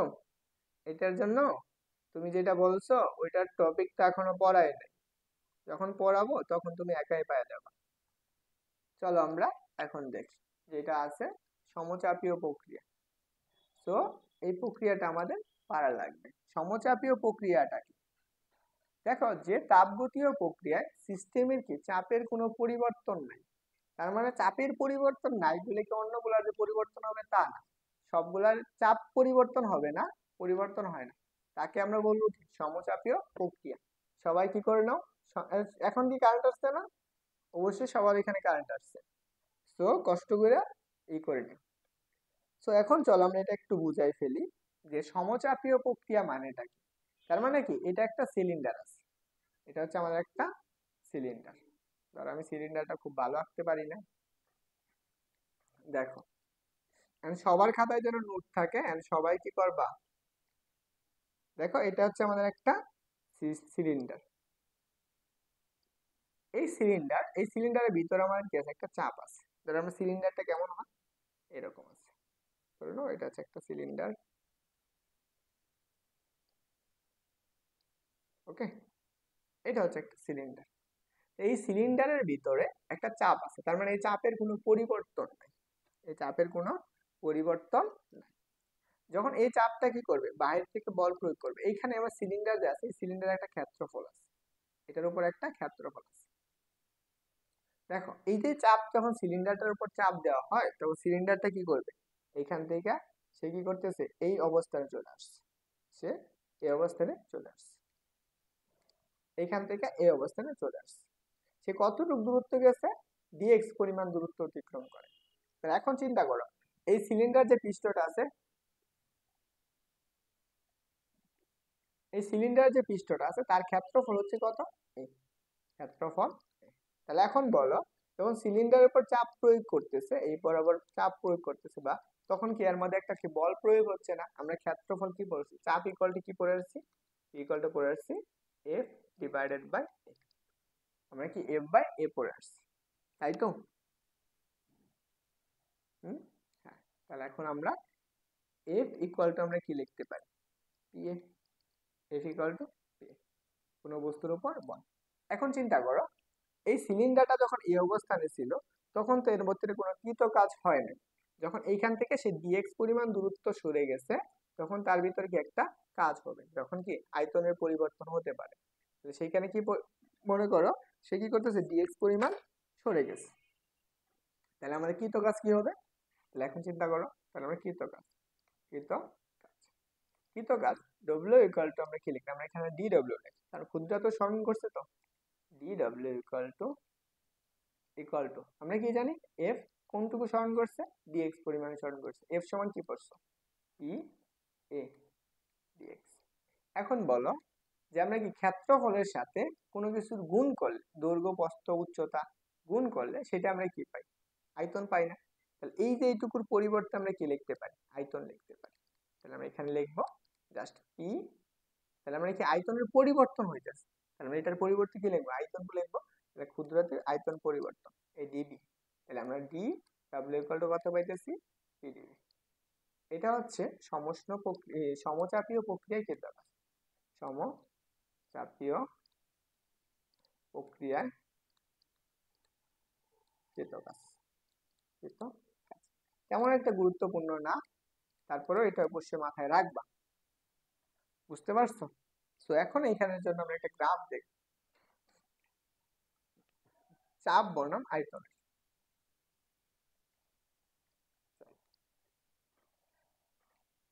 গ্রাফ দেখবো, চাপ ভার্সেস ই ভার্সেস কি আয়তন, এটার একটা গ্রাফ। সবাই কি তুলছো, এটা বলো, সবাই তুলছো?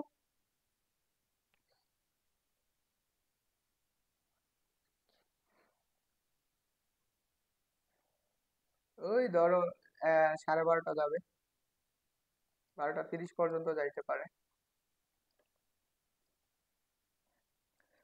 আচ্ছা আকাইদ বলছো কৃতকাজ বলতে কি বোঝায়, ধরো আমরা কৃতকাজ বলতে এই যে গ্যাসটার উপর যে চাপ প্রয়োগ করা হইতেছে, এখানে আমরা স্মরণ করতেছে না, যদি কখনো স্মরণ ঘটে তাহলে অবশ্যই কি হবে, একটু কাজ হবে।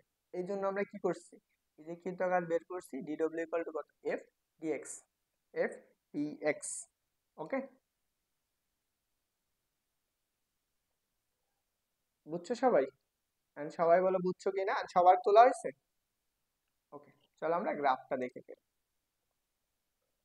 ওকে, দেখো আমরা পি ভার্সেস বি, এখন বললো যে এইখানে যে একটা গ্যাস আছে, এই গ্যাসটা এইটুকু হচ্ছে আমাদের এই বরাবর আমাদের চাপ, আর এটা চাপ হচ্ছে আমাদের পি, আর এই বরাবর হচ্ছে আমাদের আয়তন, আয়তনটা হচ্ছে আয়তন বি, আয়তন বি।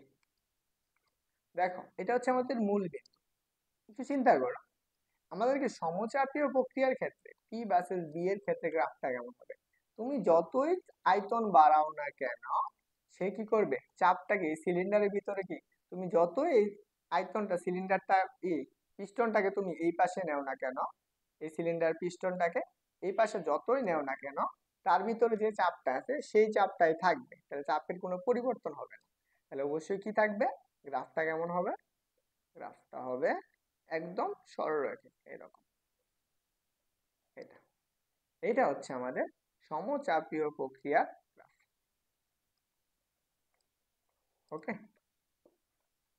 তো চলো সবারই তোলা হয়েছে কিনা গ্রাফটা, দ্রুত বলে ফেলো যে সবারই তোলা হয়েছে কিনা।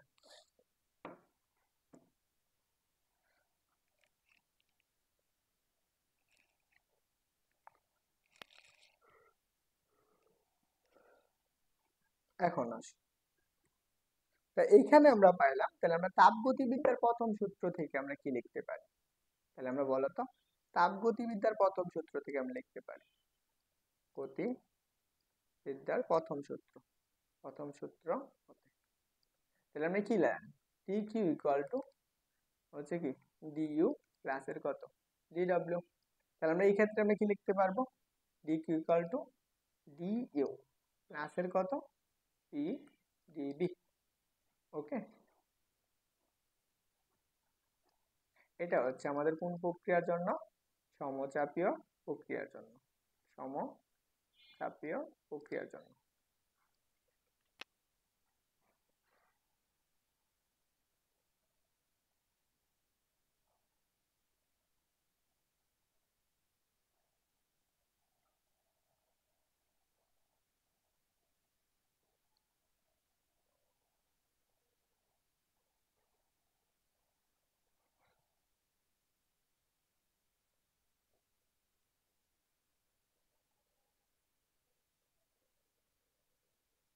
আচ্ছা, চারজন ক্লাসে আছো, বাকিরা কি নাই?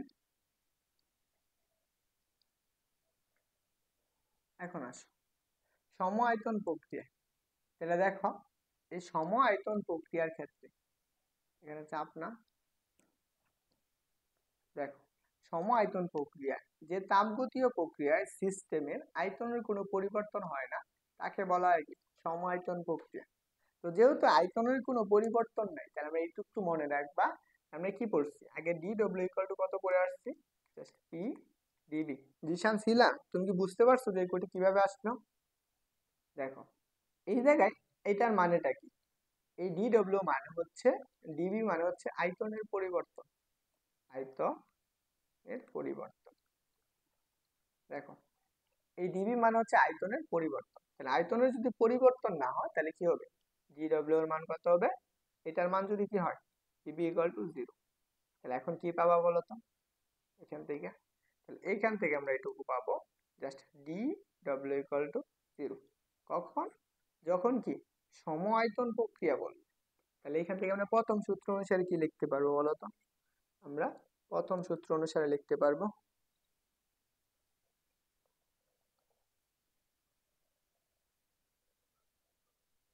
ও তিনজন আছে, দেখো প্রথম সূত্র হতে আমরা কি লিখতে পারি, দেখো প্রথম সূত্র থেকে আমরা লিখতে পারি just D Q equal to D U plus এর কত ডি ডব্লিউ। দেখো তাহলে আমরা ডি কিউ সমান আমরা কি লেখা যায়, ডি কিউ ইকুয়াল কত, ডি ইউ এর মান কত, ডি ইউ, ডি ডব্লিউ এর মান কত 0 না, তাহলে আমরা এখানে কি কি পাইতেছো, D Q equal to D U. খুব সুন্দর একটা তোমাদের রিভিশন হয়ে যাচ্ছে। দেখো তাহলে আমরা কি পাইতেছি বলো তো, তাহলে আমরা একটা সিস্টেমে যতটুক পরিমাণ তাপ দেওয়া হবে সম্পূর্ণটুক কি করবে, অভ্যন্তরীণ শক্তিতে বৃদ্ধিতে সহায়তা করবে। তাহলে এখানে একটু লিখতে পারো, যতটুকু তাপ দেওয়া হয়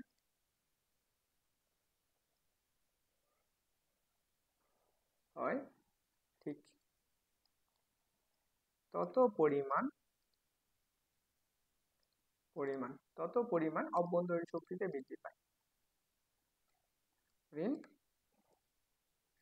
শক্তিতে বৃদ্ধি পায় বলো, এটা গ্রাফ দেখাবো? বলো তো। আচ্ছা, 4 জন আছো।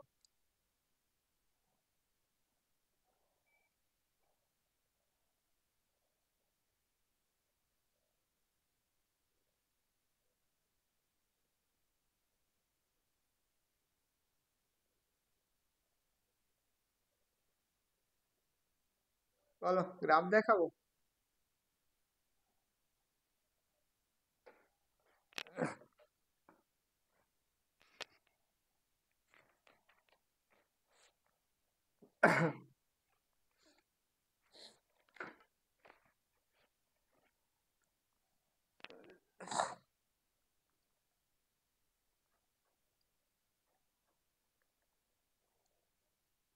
চলো আমরা গ্রাফটা দেখাই ফেলি। সবার এই পর্যন্ত তোলা হয়েছে?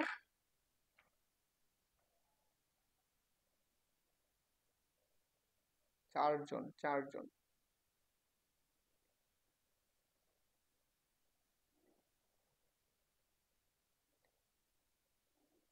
কি বলছো? 7 সেকেন্ড পানির তাপমাত্রা হচ্ছে এত হতে এত ফারেনহাইট স্কেলে এই তাপমাত্রা বৃদ্ধির হার কত?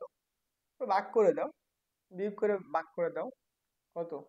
25 হচ্ছে ভাগ, সরি, 35 ভাগ হচ্ছে 9। যেটা আসবে সেটা অ্যান্সার। ভাগ করে দাও।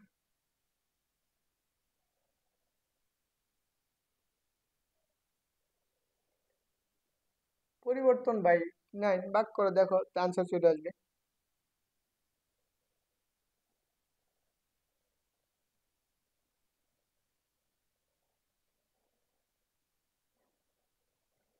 ওকে, এখন আসো আমরা গ্রাফটা একটু দেখাই ফেলি। দেখো আমাদের কি সম আয়তনের জন্য, সম আয়তনের জন্য, সম আয়তনের জন্য গ্রাফ। দেখো কি লিখতে পারি? এটা হচ্ছে একটা মান, এটা হচ্ছে আরেকটা মান।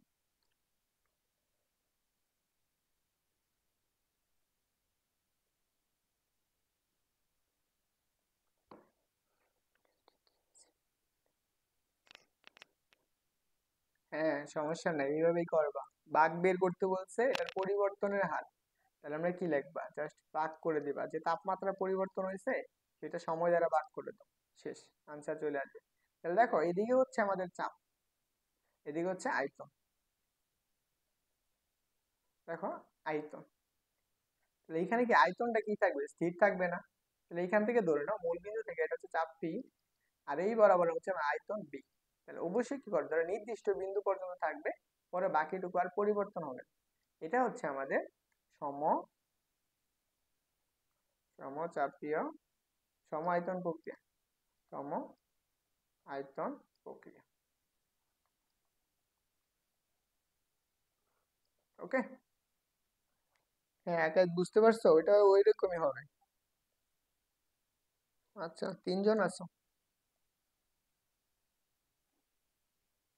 আরেকজনকে আবার বাকি রইছো। দেখো, তাহলে আমরা চলো এটুকু দেখো। এখন আমরা সম উষ্ণ প্রক্রিয়া করব, বা আইসোথার্মাল প্রসেস। দেখো, সমুষ্ণ প্রক্রিয়া, যে তাপগতীয় প্রক্রিয়ায় সিস্টেমের তাপমাত্রা স্থির থাকে, যে তাপগতীয় প্রক্রিয়ায় সিস্টেমের তাপমাত্রা স্থির থাকে, তাকে বলা হয় কি? সমুষ্ণ প্রক্রিয়া। সমুষ্ণ প্রক্রিয়া। ওকে,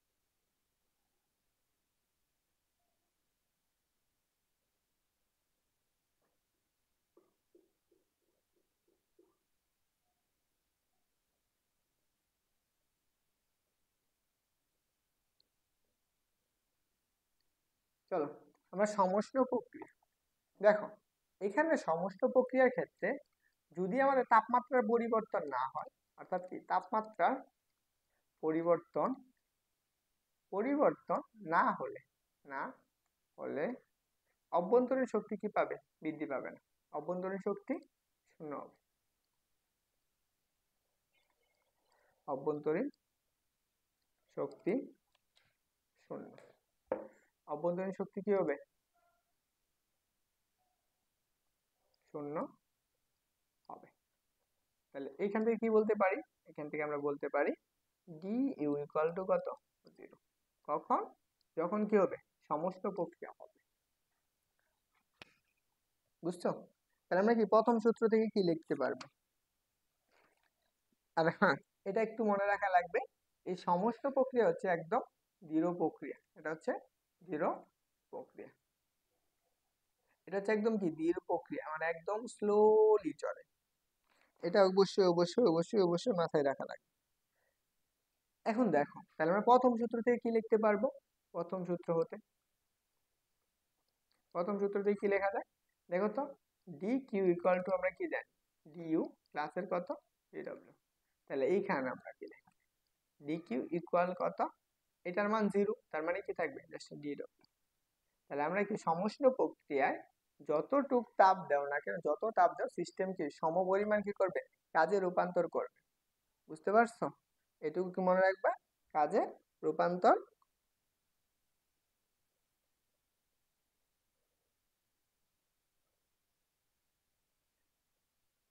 দেখো এখন আসো, এই জায়গায় যখন ধীরে ধীরে আমরা কি করবো? তাপমাত্রা দিব। এখানে একটা সিস্টেম চিন্তা করো, এই সিস্টেমে তাপমাত্রা কি স্থির আছে, এটা স্থির। এটার ভিতরে আমরা যখন ধীরে ধীরে তাপ দিব, ধীরে ধীরে তাপ দিব, তখন কি হবে? এটার ভিতরে আমার কি আয়তনের পরিবর্তন হবে? অবশ্যই আয়তন পরিবর্তন হবে। এবং কি পরিবর্তন হবে? চাপেরও পরিবর্তন হবে। চাপেরও পরিবর্তন হবে।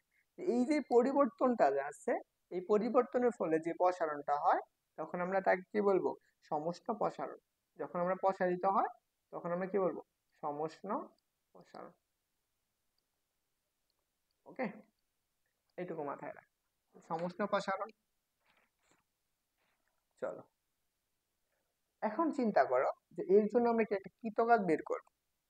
দেখো আমাদের এটা কি পেজ আছে? একটা আলাদা পেজ নিয়ে নিচ্ছি। না থাক।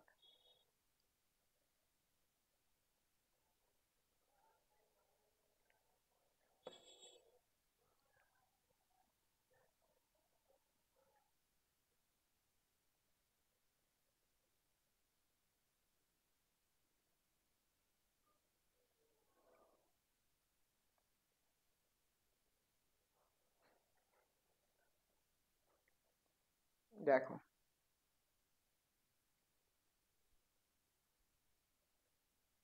কি হলো, এতক্ষণ লেখাটা কি করলে? শেষ। এত কষ্ট করে লিখে লাভটা কি?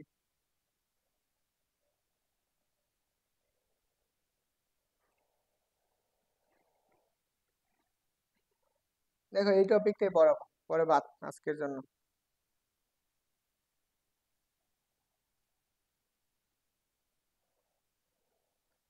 আচ্ছা যাও গা তুমি, কারেন্ট চলে গেছে, আমি আমার টপিক শেষ করে দিই। দেখো তাহলে সমস্ত প্রক্রিয়া বলতে সিস্টেমে কি থাকবে? তাপমাত্রা স্থির থাকবে। এখন আমাদের এর জন্য কি পাবো? কৃতকাজ পাবো। আমরা কি পড়ছি? ডি কিউ ইকুয়াল কত? D W. D Q equal to D W. তাহলে আমি কি বের করবো? কৃতকাজ।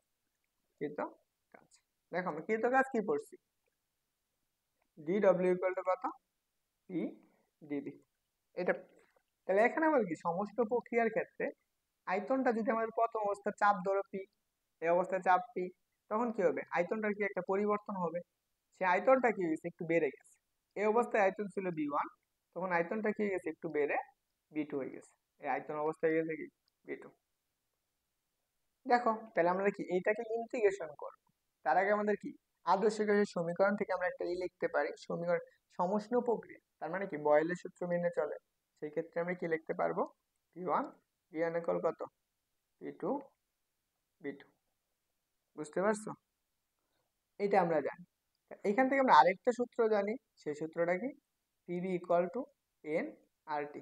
এই যে পাত্র যে আছে, এই বা সিলিন্ডার বা একটা কোনো সিস্টেম যদি চিন্তা করো, এই সিস্টেমে যদি একটা পাত্র থাকে, তার জন্য আমাদের কি কৃতকাজের কি হবে, তাহলে আমরা পি ইকুয়াল টু কি লিখতে পারবো, N R T divided by কত, B. N R T divided by B. তাহলে এখন কৃতকাজ কি করব, উভয় পাশে ইন্টিগ্রেশন করব।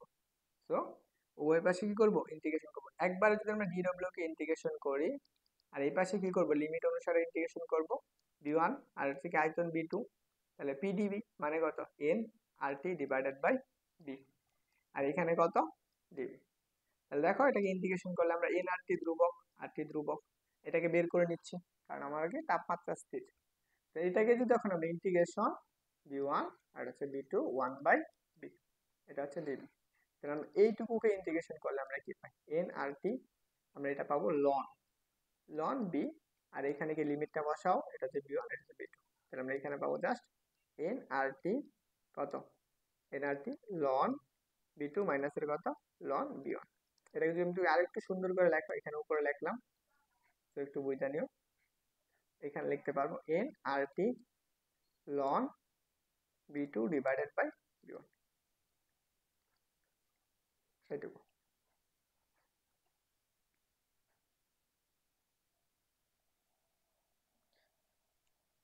কোন একজন ব্যক্তি আছো বলো, এটা বুঝছো কৃতকাজ?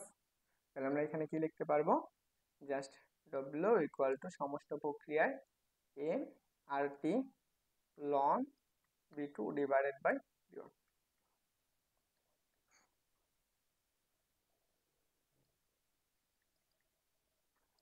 এক্ষেত্রে গ্রাফ পাবো আমরা দুই রকম, গ্রাফগুলো এখানে কালকে পড়াবো নি, আজকে এই পর্যন্তই থাক।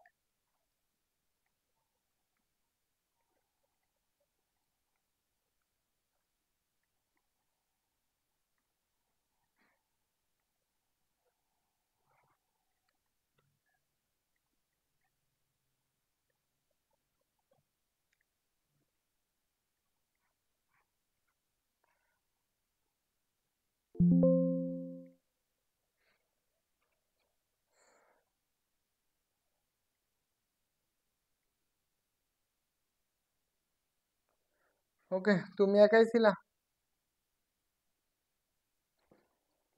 যাই হোক, অনেক সময় পড়াই দিলাম, অনেক